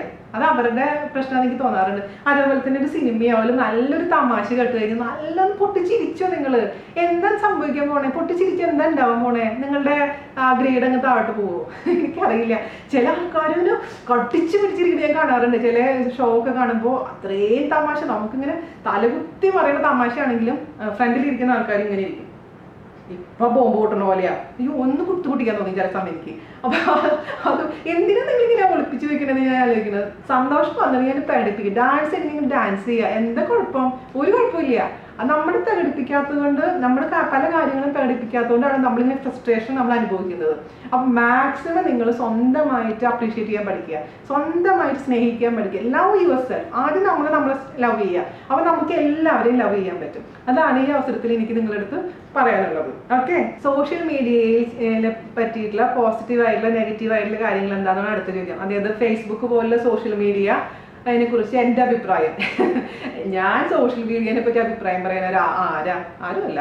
പക്ഷെ എനിക്ക് ഫീൽ ചെയ്തിട്ടുള്ള കാര്യം ഞാൻ പറയാം. എൻ്റെ പല സുഹൃത്തുക്കളും അനുഭവിച്ചിട്ടുള്ള പല കാര്യങ്ങളും ഞാൻ ഷെയർ ചെയ്യാൻ നിങ്ങളുടെ അടുത്ത്. കാരണം പണ്ടെന്ന് പറഞ്ഞു കഴിഞ്ഞാൽ ഞാൻ കല്യാണം കഴിഞ്ഞ് വന്ന സമയത്തിലൊന്നും ഈ പറഞ്ഞ പോലെ ഫേസ്ബുക്ക് ഒന്നും ഉണ്ടായിരുന്നില്ല, സോഷ്യൽ മീഡിയ അങ്ങനെ തുടങ്ങി വരുന്ന ഒരു സമയമായിരുന്നു. എനിക്ക് അറിയും കൂടെ ഉണ്ടായിരുന്നില്ല. പിന്നെ പതുക്കെ നമ്മൾ ഈ കറി വേൾഡ് വന്നതിന് ശേഷമാണ് സോഷ്യൽ മീഡിയ യൂസ് ചെയ്യാനൊക്കെ തുടങ്ങിയത്. അതും വളരെ കുറച്ച് പേര് ഉണ്ടായിരുന്നുള്ളൂ. ഇപ്പൊ ഞാൻ എൻ്റെ കറി വേൾഡിന്റെ റെസിപ്പീസ് ഇടാനുള്ള ഒരു പ്ലേസ് അത്രേ ഞാൻ ഉദ്ദേശിക്കുന്നുള്ളൂ. ഇപ്പൊ പണ്ടൊക്കെ ഞാൻ പേഴ്സണൽ ആയിട്ടുള്ള ഫോട്ടോസ് ഒക്കെ ഇടുമായിരുന്നു. ഇപ്പൊ ഞാൻ പിന്നെ അതൊന്നും ഇടാറില്ല, വല്ലപ്പോഴും മാത്രമേ ഇടൂ, അത്രേ ഉള്ളൂ. അപ്പൊ എനിക്ക് ഫീൽ ചെയ്തിട്ടുള്ള കാര്യം എന്താണെന്ന് വെച്ച് കഴിഞ്ഞാൽ ഫേസ്ബുക്ക് നല്ല രീതിയിൽ ഉപയോഗിക്കുന്നത്, അതായത് സോഷ്യൽ മീഡിയനെ നമ്മൾ പോസിറ്റീവായിട്ട് ഉപയോഗിക്കാം, നമുക്ക് നെഗറ്റീവായിട്ട് ഉപയോഗിക്കാം. പിന്നെ അത് നമ്മൾ കൈകാര്യം ചെയ്യുന്ന രീതിയാണ് അതിൽ വ്യത്യാസമായിട്ട് വരുന്നത്. അപ്പോൾ ഫോർ എക്സാമ്പിൾ ഞാൻ പറയാം. ഞാൻ എൻ്റെ ഒരു വീഡിയോയിൽ ഞാൻ പണ്ട് പറഞ്ഞിട്ടുണ്ട്, നമ്മുടെ കറിവേൾഡിലെ എന്താ പറയുക ഫേസ്ബുക്ക് പേജിൽ ഞാൻ പോസ്റ്റ് ചെയ്തൊരു വീഡിയോ ആണ് വിമൻസ് ഡേക്ക്. അപ്പോൾ പക്ഷേ നിങ്ങൾ പലരും കേട്ടിട്ടുണ്ടാവില്ല ഇങ്ങനെ എന്താ പറഞ്ഞെന്നുള്ള കാര്യം. ഞാൻ പറഞ്ഞില്ലേ, പോസിറ്റീവായിട്ടുള്ള ഒരു ആറ്റിറ്റ്യൂഡ് ഉണ്ടാക്കാൻ പറ്റും, അതേസമയം നെഗറ്റീവായിട്ടുള്ള ആറ്റിറ്റ്യൂഡ് ഉണ്ടാക്കാൻ പറ്റും. പല കാര്യങ്ങളും വളച്ചൊടിച്ചിട്ട് നമുക്ക് പറയാൻ പറ്റും, ശരിയായ രീതിയിലും പറയാൻ പറ്റും. അപ്പോൾ പക്ഷെ എപ്പോഴും മനുഷ്യന്മാർക്ക് ആവശ്യം എന്താ, നെഗറ്റീവായ കാര്യങ്ങൾ മാത്രം മതി. ഒരു പോസിറ്റീവായിട്ടുള്ള ഒരു സാധനത്തിനെ അവർ ഷെയർ ചെയ്യുന്നേക്കാളും 10 മടങ്ങ് കൂടുതലായിരിക്കും ഒരു നെഗറ്റീവായിട്ടുള്ള ഒരു സംഭവം ഷെയർ ചെയ്യുക. അപ്പോൾ ഷെയറിങ് കൂടാൻ വേണ്ടി കണ്ടിട്ട് ഏറ്റവും നെഗറ്റീവ് കാര്യങ്ങൾ മാത്രമാണ് ആൾക്കാർ ഉപയോഗിക്കുന്നത്. അപ്പോൾ നമ്മൾ പറയാറുണ്ട്, എൻ്റെ ജാം പറയുന്ന ഒരു കാര്യം എന്താണെന്ന് വെച്ച് കഴിഞ്ഞാൽ, നമ്മൾ ചുമര് എടുത്തിട്ടുണ്ടെങ്കിൽ ഒരു പ്യുവർ ആയിട്ടുള്ള ഒരു വെള്ള ചുമര്, ഓക്കെ, അതിൽ ഒരു കറുത്ത ഡോട്ട് ഉണ്ടാവും. ഒരു കറുത്ത ഡോട്ട് ഉണ്ടെങ്കിൽ നമ്മൾ ആദ്യം പറയാം, ഓ എന്താ വൃത്തികേടായിരിക്കുന്ന കറുത്ത കളർ കണ്ടില്ല, വേഗം മാറ്റി കളയും. അപ്പോൾ നമ്മൾ മനുഷ്യർ, ഇപ്പൊ നമ്മൾ സാധാരണ ആൾക്കാർ പറയുന്ന ഒരു എക്സാമ്പിൾ എന്താ, ഒരു ഗ്ലാസ്സിൽ പകുതി വെള്ളം ഉണ്ടെന്നുണ്ടെങ്കിൽ നമ്മൾ എന്താ ചിലവർ പറയാ, ഓ പകുതി വെള്ളമേ ഉള്ളൂ, പകുതി ഭാഗം എംപ്റ്റി ആണ് വരെ. ചിലർ പറയും പകുതി വെള്ളം ഉണ്ടല്ലോ. അപ്പൊ നമ്മൾ എടുക്കുന്ന ആറ്റിറ്റ്യൂഡ്, നമ്മൾ എടുക്കുന്ന കാര്യങ്ങളാണ് അതിൽ ഓരോ മനുഷ്യരും ചിന്തിക്കുന്ന രീതിയാണ് വ്യത്യാസം. ആ ചുമരിൽ കറുത്ത നിറം ഉണ്ടെന്നുണ്ടെങ്കിൽ ചിലവർ പറയാം, ഓ എത്ര നല്ല ചുമരാണ്, അതിൽ ഒരു കറുത്ത നിറം മാത്രമല്ലേ ഉള്ളൂ, അങ്ങനെ നമുക്ക് പറയാം. മോസ്റ്റ്ലി ആൾക്കാർ എന്താ പറയാ, ഓ ആ കറുത്ത നിറം വന്നാൽ ചുമര് വൃത്തികേടായി പോയി. അപ്പോൾ അതൊരു മനുഷ്യന്റെ മനസ്സിനെയാണ് പ്രതിനിധാനം ചെയ്യുന്നത്. അതായത് കറുത്ത നിറം എന്ന് പറഞ്ഞാൽ നമ്മളെപ്പോഴും നെഗറ്റീവ്, ഈവൻ ഞാൻ ഉൾപ്പെടെ, ഞാൻ ആ പുണ്യാളത്തിയൊന്നുമല്ല, ഞാൻ ഉൾപ്പെടെ ആദ്യം കാണുന്നത് നെഗറ്റീവാണ്. നെഗറ്റീവ് കാര്യങ്ങളാണ് ആദ്യം നമ്മൾ ചിന്തിക്കുന്നതും പ്രവർത്തിക്കുന്നതും കാണുന്നതും. അപ്പോൾ ആ ആറ്റിറ്റ്യൂഡ് നമ്മൾ മാറ്റിക്കഴിഞ്ഞാൽ തന്നെ പകുതി പ്രശ്നങ്ങൾ ഒഴിവാകുമെന്ന് എനിക്ക് തോന്നുന്നത്. അപ്പോൾ ഫേസ്ബുക്കിൻ്റെ കാര്യം ഞാൻ എക്സാമ്പിൾ പറയുകയാണെങ്കിൽ, ഇപ്പോൾ നമ്മൾ ഒരുപാട് ഫ്രണ്ട്സ് ഉണ്ടാവും നമുക്ക്. അപ്പോൾ പലരും എന്താ പറയുക, പഴയ ഫ്രണ്ട്സിനെ തേടി പിടിച്ച് കണ്ടുപിടിച്ച് സ്കൂളിൽ പഠിച്ച ഫ്രണ്ട്സ് ആണെന്നൊക്കെ പറഞ്ഞാൽ ആദ്യത്തെ കുറച്ച് ദിവസം ഭയങ്കര ചാറ്റിംഗ് ആയിരിക്കും കേട്ടോ. എൻ്റെ അനുഭവമാണ്, വേറെ ആൾക്കാർ എനിക്കറിയില്ല. ആദ്യത്തെ ദിവസം ഭയങ്കര ചാറ്റിംഗ് ആയിരിക്കും. പിന്നെ അതിൻ്റെ ഗ്രാജുവലായിട്ട് അതിൻ്റെ ഇൻറ്റൻസിറ്റി കുറഞ്ഞ് വരും. പിന്നെ വല്ലപ്പോഴും ഹായ് പറയുന്ന ഒരു രീതിയായിട്ട് മാറും. പിന്നെ കാണുന്നത് എന്താണെന്ന് വെച്ച് കഴിഞ്ഞാൽ, പുള്ളിക്കാരി അല്ലെങ്കിൽ ഒരു പെൺകുട്ടിയാണെന്നുണ്ടെങ്കിൽ, ഇപ്പോൾ ഞാൻ എൻ്റെ ഫ്രണ്ടാണെന്നുണ്ടെങ്കിൽ പാരീസിൽ പോയിടുന്ന ഫോട്ടോ, അല്ലാന്ന് വെച്ച് കഴിഞ്ഞാൽ സ്വിറ്റ്സർലാൻഡിൽ പോയിടുന്ന ഫോട്ടോ, അമേരിക്കയിൽ പോയിട്ട് ടൂർ പോയിടുന്ന ഫോട്ടോസ് ഇങ്ങനെ ഇടാൻ തുടങ്ങും. അപ്പോൾ ഇത് കാണുമ്പോൾ നമ്മുടെ മനസ്സിൽ, അയ്യോ എന്താ അത്, ഏത് സമയത്ത് ടൂറാണല്ലോ എന്ന് പറഞ്ഞിട്ട് ഭർത്താവ് വീട്ടിലേക്ക് വരുമ്പോഴേക്കും ഇതേ കാണിച്ചു കൊടുക്കും, കണ്ടില്ലേ അവള് പോയിട്ട് ഫോട്ടോ കണ്ടില്ലേ, നിങ്ങൾ എന്താ എന്നെ കൊണ്ടുപോകാത്തേന്ന് പറഞ്ഞിട്ട് ഭർത്താവിന് പിന്നെ സൗകര്യം കൊടുക്കില്ല നമ്മളെന്ന് പറഞ്ഞു കഴിഞ്ഞാൽ 90% ആൾക്കാർ, 10% ആൾക്കാരെ ഞാൻ മാറ്റി നിർത്തിയിരിക്കാൻ അവരൊന്നും പറയുണ്ടാവില്ല. പക്ഷെ സാധാരണ ഒരു പെൺകുട്ടിയാണെന്നുണ്ടെങ്കിൽ ആ ഹസ്ബൻഡിന് സമാധാനം കൊടുക്കില്ല. അപ്പോൾ പറയും, കണ്ടില്ലേ അവളെ കൊണ്ടുപോയി, അവളുടെ ഭർത്താവിന് എന്തൊരു സ്നേഹമാണ്, നിങ്ങൾക്ക് എന്നോട് സ്നേഹമില്ല, എന്നെ നിങ്ങൾ എൻ്റെ വീടിൻ്റെ അപ്പുറത്തേക്ക് കാണിച്ചിട്ടുണ്ടോ, അങ്ങനെയാണെന്നൊക്കെ പറഞ്ഞ് ആ മനുഷ്യനെ ഇട്ട് വശത്താക്കി എന്താ പറയാൻ, അയാളെ കൊണ്ട് എവിടെയെങ്കിലും ഒന്ന് കൊണ്ടുപോകുന്ന വേറെ സമാധാനം കൊടുക്കൂല. അപ്പോൾ എന്നാലെന്താ, കൊണ്ടുപോയി കഴിഞ്ഞാൽ നമ്മൾ ഫോട്ടോ ഇടും. അപ്പോൾ പിന്നെ അവള് മറ്റേ ഫ്രണ്ട് വേറെ ഒരു ഫോട്ടോ ഇടും. അപ്പോൾ വീണ്ടും തുടങ്ങും ഈ ഒരു പ്രശ്നം. ഫോട്ടോ, ഈ ടൂറിന്റെ കാര്യം മാത്രമല്ല, പല രീതിയിലാണെങ്കിലും എന്തെങ്കിലും ഫോട്ടോ ഫേസ്ബുക്ക് കണ്ടു കഴിഞ്ഞാൽ പിന്നെ നമുക്ക് ഇവിടെ കിടന്ന് ഇരിക്കപ്പുറത്തി ഉണ്ടാവില്ല. നമുക്ക് ടെൻഷനോ, അയ്യോ അവൾ അങ്ങനെ ചെയ്തു, അവൾ ഇന്നത് വാങ്ങിച്ചു, അവരിപ്പോൾ ഒരു ഡൈനിങ് ടേബിൾ വാങ്ങിച്ചു, അല്ലെങ്കിൽ അവർ സോഫ സെറ്റ് വാങ്ങിച്ചു എന്നൊക്കെ പറഞ്ഞ് ഹസ്ബൻഡിന്. അപ്പോൾ നമ്മുടെ ഹസ്ബൻഡിന്റെ സാഹചര്യങ്ങൾ നിങ്ങൾ തന്നെ ആലോചിക്കണം. അതായത് അദ്ദേഹത്തിന് കഴിവുണ്ടോ, അദ്ദേഹത്തിന്റെ സാലറി എത്രയുണ്ട്, നമ്മുടെ സിറ്റുവേഷൻ എങ്ങനെയാണെന്ന് ആലോചിച്ചിട്ട് വേണം നമ്മൾ പെരുമാറാൻ. മറ്റൊരു ഭയങ്കര കോടീശ്വരന്മാരായിരിക്കും, അവർക്ക് അതൊക്കെ ചെയ്യാം, അവർക്കൊരു യാതൊരു കുഴപ്പമുണ്ടാവില്ല. അപ്പൊ അവര് അവരുടെ സന്തോഷം പങ്കുവയ്ക്കാനാണ് നമ്മൾ ഫേസ്ബുക്കിൽ ഫോട്ടോ ഇടുന്നത്, അല്ലെങ്കിൽ നിങ്ങളെ അസൂയപ്പിടിപ്പിക്കാൻ വേണ്ടിയിട്ടായിരിക്കില്ല. അവർ നല്ല ഇന്റൻഷനോട് കൂടി ചെയ്യുന്ന ഒരു കാര്യമായിരിക്കാം. പക്ഷെ നമ്മളിവിടെ കിടന്ന് അസൂയപ്പെട്ടിട്ടും നമ്മുടെ കുടുംബത്തിലാണ് അത് അന്തഛിദ്രം ഉണ്ടാക്കുന്നത്. നമ്മളെ കുടുംബത്തിൽ ശരിക്കും ഒരു യുദ്ധം നടക്കുകയാണ്. അവരറിയണം കൂടെ ഉണ്ടാവില്ല ഈ കാര്യങ്ങളൊന്നും നമ്മുടെ വീട്ടിൽ നടക്കുന്നത്. പക്ഷെ അപ്പോൾ അങ്ങനെ വരുമ്പോൾ എന്താ ചെയ്യേണ്ടതെന്ന് വെച്ചാൽ, നിങ്ങൾ ഒന്നില്ലെങ്കിൽ സിറ്റുവേഷൻ മനസ്സിലാക്കുക, അല്ലെങ്കിൽ ഏറ്റവും സിംപിളസ്റ്റ് മെത്തേഡ് ഞാൻ പറഞ്ഞു തരട്ടെ, അൺഫ്രണ്ട് ഒന്നും ചെയ്യണ്ട. ആ ഫ്രണ്ടിനെ അൺഫ്രണ്ട് ചെയ്യാനല്ല, ഞാൻ അൺഫോളോ ചെയ്താൽ മതി. അൺഫോളോ എന്നുള്ളൊരു ഓപ്ഷൻ ഉണ്ട് നമ്മുടെ ഫേസ്ബുക്കിൽ. ആർക്ക് ആരെ വേണമെങ്കിലും അൺഫോളോ ചെയ്യാൻ, അവരറിയാനും കൂടെ പോണില്ല. അപ്പോൾ അൺഫോളോ ചെയ്ത് കഴിഞ്ഞാൽ അവർ ഫ്യൂച്ചറിൽ ഇടാൻ പോകുന്ന കാര്യങ്ങളൊന്നും നിങ്ങൾ കാണില്ല, നിങ്ങളുടെ പേജിലോട്ട് വരില്ല. നമ്മൾ വേണം വെച്ചിട്ട് അവരുടെ പേജ് ഓപ്പൺ ചെയ്ത് കഴിഞ്ഞാൽ മാത്രമാണ് അത് സംഭവം കാണുള്ളൂ. മനസ്സിലായില്ലേ? അപ്പോൾ അപ്പൊ നമുക്ക് റിലാക്സേഷൻ കിട്ടും. അവളൊന്നും കാണുന്നില്ലല്ലോ, അവളവിടെ പോയിട്ടുണ്ടാവില്ല. പിന്നെ നമ്മുടെ മനസ്സിൽ പോയി നോക്കാനുള്ള ടെൻഡൻസി ഉള്ള മനസ്സുള്ള ആൾക്കാരോട് എനിക്കൊന്നും പറയാനില്ല. അവർ വേണമെങ്കിൽ അൺഫ്രണ്ട് ചെയ്തോ, അല്ലെങ്കിൽ പിന്നെ ഒന്നും പറയുന്നില്ല. പക്ഷെ ഞാൻ പറഞ്ഞത് ഇങ്ങനത്തെ കാര്യങ്ങൾ. അപ്പൊ ഹസ്ബൻഡിന്റെ കാര്യങ്ങൾ നമ്മൾ ചിന്തിക്കണം. അപ്പൊ നമ്മൾ എപ്പോഴും ഈ മറ്റുള്ളവരെ പറ്റി കമ്പയർ ചെയ്യാതെ നമ്മുടെ കുടുംബത്തിൽ ഒതുങ്ങുന്ന രീതിയിൽ ജീവിക്കാൻ പറ്റുകയാണെങ്കിൽ ഏറ്റവും സന്തോഷമായിരിക്കും. ഞാൻ കഴിഞ്ഞ വീഡിയോയിൽ പറഞ്ഞ പോലെ കുറെ പൈസ ഉണ്ടായിട്ടോ, കുറെ കാർ ഉണ്ടായിട്ടോ, ലോറി ഉണ്ടായിട്ടോ, ബസ് ഉണ്ടായിട്ടോ ഒന്നും ഒരു കാര്യമില്ല. നമുക്ക് സമാധാനപരമായ ജീവിതം നമ്മുടെ വീട്ടിലുണ്ടെങ്കിൽ മാത്രമേ ഒന്ന് കിടന്നുറങ്ങാൻ പറ്റുള്ളൂ. ഇപ്പൊ കോടീശ്വരന്മാർക്ക് മര്യാദയ്ക്ക് കിടന്നുറങ്ങാൻ പറ്റും നിങ്ങൾക്ക് തോന്നുന്നുണ്ടോ? അപ്പൊ ഞാൻ പറഞ്ഞു വന്നത്, നമുക്ക് ഫേസ്ബുക്കിൽ നല്ല കാര്യങ്ങൾ പ്രചരിപ്പിക്കാനും നല്ല കാര്യങ്ങൾ നോക്കി കാണാനും ഒക്കെ ഉള്ള ഒരു സ്ഥലമായിട്ട് ഉപയോഗിക്കാം. പക്ഷെ ഇതുപോലത്തെ കുറച്ച് നെഗറ്റീവ് കാര്യങ്ങൾ നമ്മുടെ ഫേസ്ബുക്കിലുണ്ട്. നിങ്ങൾ ഭർത്താവായിട്ട് നല്ല രീതിയിൽ കുറച്ച് സമയം അപ്പുറത്തെ അടുത്തുള്ള ഒരു പാർക്കിൽ പോക്കോ, എന്തൊരു സന്തോഷമായിരിക്കും ഒരുമിച്ച് പോവാൻ. അപ്പം എനിക്ക് ഞാൻ ആ വീഡിയോയിൽ പറഞ്ഞിട്ടുണ്ടായിരുന്നു, ആ സമയത്ത് എവിടെ ഞങ്ങളുടെ ട്രിപ്പൊക്കെ പ്ലാൻ ചെയ്തിട്ട് പക്ഷെ നടന്നില്ല. അന്ന് തായ്ലൻഡിൽ പോകാനായിരുന്നു പ്ലാൻ ചെയ്തിട്ടുണ്ടായിരുന്നു. എന്നിട്ട് അവിടെ ബോംബും പ്രശ്നങ്ങളൊക്കെ ആയിട്ട് എയർപോർട്ടൊക്കെ ക്ലോസ് ആയിരുന്നു. അപ്പൊ ഞാൻ ഭയങ്കര വിഷമിച്ചിരിക്കുന്നു കേട്ടോ. ഈ ഒരു ഇഷ്യൂ എനിക്കുണ്ടായിരുന്നു, അസൂയും കുശുമ്പൊക്കെ ഉണ്ടായിരുന്നു. അപ്പോൾ ഫേസ്ബുക്കിൽ ഇങ്ങനെ കണ്ട് പറഞ്ഞ പോലെ കുറേ ഫോട്ടോസൊക്കെ കണ്ട് ഞാനിങ്ങനെ തായ്ലൻഡൊക്കെ പ്ലാൻ ചെയ്തിരുന്നു. അതും കൊള്ളായി. ഞാൻ ആകെ ഡെസ്പായിട്ട് ഇരിക്കുകയായിരുന്നു. അപ്പൊ ഞാൻ എന്ത് ചെയ്തു, അപ്പൊ അന്ന് മഴ പെയ്തിട്ടുണ്ടായിരുന്നു. അന്നത്തെ ദിവസം മഴ പെയ്ത് പിറ്റേ ദിവസം ഏർലി മോർണിംഗ് ഞങ്ങൾ ഒരു 6:30 അങ്ങോട്ട് പോയി. ഇവിടുത്തെ ക്രീക്ക് പാർക്ക് ഉണ്ട് ഇവിടെ ദുബായിൽ. ക്രീക്ക് പാർക്കിൽ പോയി. അവിടെ ഒരു നല്ല സൈക്കിൾ ഉണ്ടല്ലോ, 4 പേർക്ക് ഇരിക്കാൻ പറ്റുന്ന സൈക്കിളിൽ ഇരുന്ന് ഞങ്ങൾ ഒന്ന് ചുറ്റി ആ റൗണ്ട് ചെയ്തു ആ പാർക്ക് മുഴുവൻ. അപ്പൊ ആ വെള്ളത്തിൽ കൂടെ ഉറച്ച് വെള്ളമായിരുന്നു, ആ വെള്ളക്കെട്ടേക്കൂടെ ഇങ്ങനെ ഓടിച്ചു പോയി. പിന്നെ അവിടെ നല്ല ഗ്രീനറി ആയിരുന്നു, പച്ചപ്പും അപ്പുറത്ത് വെള്ളവും എല്ലാം കൂടി ആയിട്ട് ഫാമിലി ആയിട്ട് ഞാനും മക്കളും കൂടിയുള്ള ഒരു സമയം സ്പെൻഡ് ചെയ്തപ്പോൾ അപ്പൊ എനിക്ക് മനസ്സിലായി, ന്യൂയോർക്കിലും പോണ്ട, തായ്ലൻഡിലും പോണ്ട, എവിടെയും പോണ്ട, നമ്മുടെ ഫാമിലി ആയിട്ട് നമ്മളൊരു കൊച്ചു സ്ഥലത്ത് പോയാലും അതാണ് നമ്മുടെ സ്വർഗം എന്ന് എനിക്ക് അന്നത്തോടു കൂടി ഞാൻ മനസ്സിലാക്കി. ഒരു വലിയൊരു പാഠം ഞാൻ പഠിച്ചു. അതിനുശേഷം എനിക്ക് ഒരിക്കൽ പോലും ഒരാളുടെ ടൂർ ഫോട്ടോ കണ്ടു കഴിഞ്ഞാലോ അല്ലെങ്കിൽ വേറെ എന്തെങ്കിലും കണ്ടു കഴിഞ്ഞാൽ എനിക്കൊന്നും തോന്നിയിട്ടില്ല. അതാണ് നമ്മൾ എല്ലാവരുടെ മനസ്സിലും ഈ കുശുമ്പും കുന്നായ്മയും ഈ വെറുപ്പും എന്താ ഞാൻ പറയാ, എല്ലാ നെഗറ്റീവ് സംഭവങ്ങളും എല്ലാവരുടെ മനസ്സിലുണ്ട്, അതേസമയം പോസിറ്റീവും ഉണ്ട്. അപ്പോൾ നമ്മൾ നമ്മുടെ ഏജ് കൂടുന്തോറും നമ്മുടെ നെഗറ്റീവിനെ പതുക്കെ തുറത്തി കളഞ്ഞിട്ട് നമുക്ക് പോസിറ്റീവിന് കാര്യങ്ങളായിട്ട് ഉള്ളിലോട്ട് കൊണ്ടുവരണം. അല്ലാണ്ട് ആരും പെർഫെക്റ്റ് ആയിട്ട് ഈ ഭൂമിയിൽ ജനിക്കുന്നില്ല എന്നുള്ള കാര്യം നിങ്ങൾ മനസ്സിലാക്കിയാൽ മതി. അപ്പോൾ അതാണ് എനിക്ക് പറഞ്ഞു തരാനുള്ളത് ഈ സമയത്ത്. അടുത്തത് ഒരു ഇൻട്രസ്റ്റിംഗ് ആയിട്ടൊരു ക്വസ്റ്റ്യൻ ആണ് കേട്ടോ. വീണ ചേച്ചീനെ അടുത്ത ബിഗ് ബോസിൽ വിളിച്ചാൽ പോകുമോ? എൻ്റെ അമ്മേ, എന്തിനാ മക്കളെ, ഞാനിവിടെ ഇങ്ങനെ ജീവിച്ചു പൊക്കോട്ടെ. ഞാനിവിടെ നിങ്ങളുടെ കൂട്ടത്തിൽ കൂടി നിങ്ങൾക്ക് ഇടയ്ക്ക് ഇതേപോലെ വീഡിയോസ് ഒക്കെ ഇട്ട് ഞാൻ ഞാനിവിടെ ഇരുന്നോട്ടെ. എന്തിനാ ഞാൻ ബിഗ് ബോസിലൊക്കെ പോയിട്ട് വെറുതെ ആവശ്യമില്ലാത്ത പരിപാടിക്ക് പോണത്? എനിക്ക് താല്പര്യമില്ല, എന്നെ വിളിക്കൂല, വിളിച്ചാൽ ഞാൻ പോവില്ല കേട്ടോ. അതാണ് അതിൻ്റെ ആൻസർ. അത് പറഞ്ഞ പോലെ തന്നെ കഴിഞ്ഞ ബിഗ് ബോസിലെ വീണ ചേച്ചിക്ക് ഇഷ്ടപ്പെട്ട കണ്ടസ്റ്റന്റ് ആരായിരുന്നു എന്നാണ് ചോദ്യം. നിങ്ങൾക്ക് ഒരുപാട് പേർക്ക് ഒരുപാട് അഭിപ്രായങ്ങൾ ഉണ്ടാവും. ഞാൻ ബിഗ് ബോസ് ഇപ്പോൾ ദുബായിലായതുകൊണ്ട് അങ്ങനെ കാര്യമായിട്ട് സത്യം പറഞ്ഞ് കണ്ടിട്ടില്ല. കാരണം ഇവിടെ യൂട്യൂബിൽ വരുന്ന ചെറിയ ചെറിയ ക്ലിപ്പിംഗ്സ് മാത്രമല്ലേ കാണാൻ പറ്റിയിരുന്നുള്ളൂ. അത് ഹോട്ട്സ്റ്റാറിലായിരുന്നു ഉണ്ടായിരുന്നത്, പിന്നെ ഏഷ്യനെറ്റ് ഇവിടെ ഇല്ല. അതുകൊണ്ട് പിന്നെ അങ്ങനെ ഒരു സ്ഥിരമായിട്ട് കണ്ടിരുന്നില്ല. മാത്രമല്ല നാട്ടിൽ പോയ സമയത്താണെങ്കിലും ബിഗ് ബോസ് കാണാൻ അച്ഛൻ സമ്മതിച്ചിരുന്നില്ല. അച്ഛന് ഇഷ്ടമല്ല അങ്ങനത്തെ പരിപാടി, ആ പരിപാടി കാണാൻ സമ്മതിച്ചിരുന്നില്ല. അപ്പൊ യൂട്യൂബിൽ ഇതേപോലെ എൻ്റെ ഫ്രണ്ട്സൊക്കെ ഇങ്ങനെ പറഞ്ഞിട്ട് ചില ക്ലിപ്പിംഗ്സ് മാത്രം ഞാൻ കണ്ടിരുന്നു. അതുകൊണ്ട് എനിക്കും എന്താണ് കറക്റ്റ് ആയിട്ട് നടന്ന കാര്യങ്ങളൊന്നും പോലും അറിയില്ല. പക്ഷെ എനിക്ക് ബേസിക്കലി പേളിമാടിനെ ഭയങ്കര ഇഷ്ടമാണ്. എനിക്ക് ഈ ബിഗ് ബോസിന് മുമ്പ് തന്നെ പേളീനെ ഭയങ്കര ഇഷ്ടമാണ്. പേളിയുടെ ക്യാരക്ടർ എനിക്ക് ഫീൽ ചെയ്തിട്ടുള്ളൊരു നിഷ്കളങ്കമായ ഒരു കുട്ടിയാണ്. അപ്പോൾ പലരും പല അഭിപ്രായങ്ങൾ ഉണ്ടാവാം കേട്ടോ.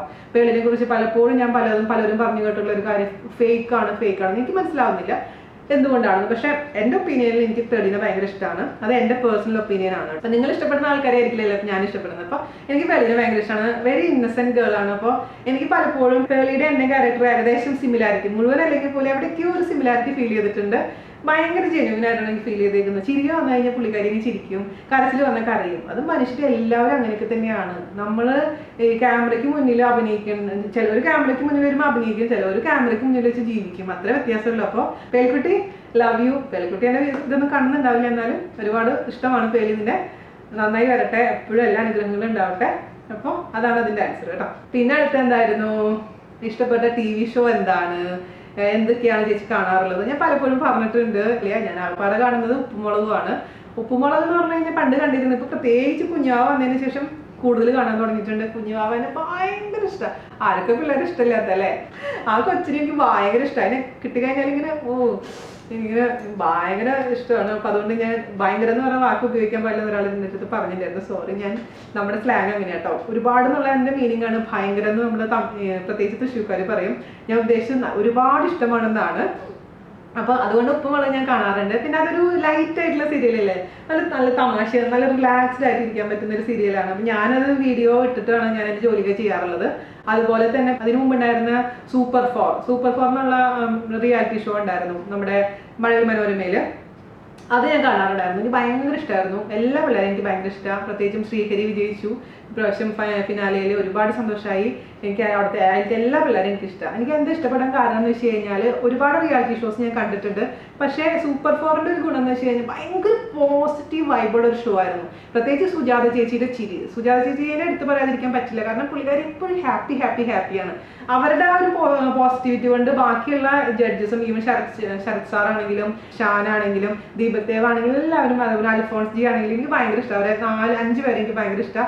അതേപോലെ പിള്ളേർ പാട്ട് പാടാൻ നല്ല മിടുക്കന്മാരായ കുട്ടികളാണ്. എനിക്ക് പാട്ടിനെ പറ്റി വലിയ കാര്യമായിട്ടുള്ള അറിവൊന്നുമില്ല, എന്നാൽ പോലും എനിക്ക് ആസ്വദിക്കാൻ ഭയങ്കര ഇഷ്ടമാണ്. അപ്പൊ എല്ലാ മിടുക്കി കുട്ടികളും മിടുക്കും കുട്ടന്മാരായിരുന്നു. അതിൽ പ്രത്യേകിച്ചും ശ്രീഹരി വിജയിച്ചിൽ ഒരുപാട് സന്തോഷമുണ്ട്. എല്ലാ കുട്ടികൾക്കും ഓൾ ദി ബെസ്റ്റ്. പിന്നെ ഞാൻ കണ്ടുകൊണ്ടിരുന്ന ഒരു സംഭവമായിരുന്നു നായികൻ. അതും കഴിഞ്ഞു. ഞാൻ ആകെ കണ്ടിരുന്ന 2-3 പരിപാടിയിൽ 2 കഴിഞ്ഞു. അപ്പൊ എനിക്ക് ഭയങ്കര സങ്കടമായിപ്പോയി. ഞാൻ എന്ത് ചെയ്യും? എൻ്റെ എന്താ പറയുക, കുക്കിംഗ് ചെയ്യുന്ന സമയത്ത് ഞാൻ എന്ത് കാണും എന്നുള്ളൊരു ആശങ്കയിലാണ് ഇപ്പോൾ. അപ്പൊ നായികനെ എനിക്ക് ഭയങ്കര ഇഷ്ടമായിരുന്നു. അതില് എന്താ പറയാ, എല്ലാവരും നല്ല ടാലന്റഡ് ആയ പിള്ളേരാണ് കേട്ടോ. മലയാള സിനിമയ്ക്കുള്ള വാഗ്ദാനങ്ങളാണ് ആ പിള്ളേർ എല്ലാവരും. 16 കുട്ടികളും നല്ല മിടുക്കത്തികളുമാണ്. എൻ്റെ പേഴ്സണൽ അതിൽ ആഡിസ് ആയിരുന്നു. ആഡിസിന് ഒരുപാട് ഇഷ്ടമായിരുന്നു. ഭയങ്കര ഇന്നസെന്റ് ആണ് ആ പയ്യൻ. നമ്മുടെ തൃശ്ശൂർക്കാരനായതുകൊണ്ട് മാത്രമല്ല കേട്ടോ, ഭയങ്കര ഇന്നസെന്റ് ആണ്. അതിന് മനസ്സിലൊന്നും വെക്കാൻ അറിയില്ല, അതിങ്ങനെ ഓപ്പണായി പറയും. അതുകൊണ്ട് ആഡിസ്, ഐ ലവ് യു. അതുപോലെ തന്നെ പിന്നെ വിൻസി, എല്ലാവരും നല്ല പിള്ളേരാണ്. വിൻസി, മീനാക്ഷി എനിക്ക് ഭയങ്കര ഇഷ്ടമായിരുന്നു. എല്ലാവരും നല്ല ഇഷ്ടമാണ്. അപ്പൊ ആ പരിപാടിയും കഴിഞ്ഞു. അപ്പൊ എൻ്റെ കത്തിക്കൽ കഴിഞ്ഞു ചുരുക്കം. അപ്പൊ അതൊക്കെയാണ് എൻ്റെ TV ഒക്കെ ആയിട്ടുള്ള ബന്ധം. പിന്നെ കഴിയാറായില്ലെങ്കിൽ നിർത്തട്ടെ, കുറച്ച് സമയം തോന്നുന്നു അല്ലേ. ഞാൻ അടുത്ത എപ്പിസോഡിൽ കുറച്ച് പറയണ്ടേ. അപ്പൊ ഞാൻ ഒരു കാര്യം കൂടെ പറഞ്ഞെങ്കിൽ നിർത്തുകയാണ്. പിന്നെ എൻ്റെ ബെസ്റ്റ് ഫ്രണ്ടിനെ കുറിച്ച് ചോദിച്ചിട്ടുണ്ടായിരുന്നു. എൻ്റെ ബെസ്റ്റ് ഫ്രണ്ടിന്റെ പേരാണ് അനുപമ. അപ്പൊ എനിക്ക് ജീവിതത്തിൽ കിട്ടുന്ന ഏറ്റവും വലിയ ബ്ലെസ്സിങ്സിൽ ഒന്നാണ് നല്ല ഫ്രണ്ട്സ് എന്നുള്ള കാര്യം. അപ്പോൾ ഞാൻ സ്കൂളിൽ പഠിച്ചു, സ്കൂളിലും കോളേജിലും, അതായത് പ്രീ ഡിഗ്രി വരെ ഫ്രണ്ട്സൊക്കെ ഉണ്ടായിരുന്നു, ഇല്ലാണ്ടൊന്നുമില്ല. പക്ഷെ ഒരു ക്ലോസ് ടു മൈ ഹാർട്ട് എന്നുള്ള രീതിയിലുള്ള ഫ്രണ്ട്സ് ഒന്നും ഉണ്ടായിരുന്നില്ല.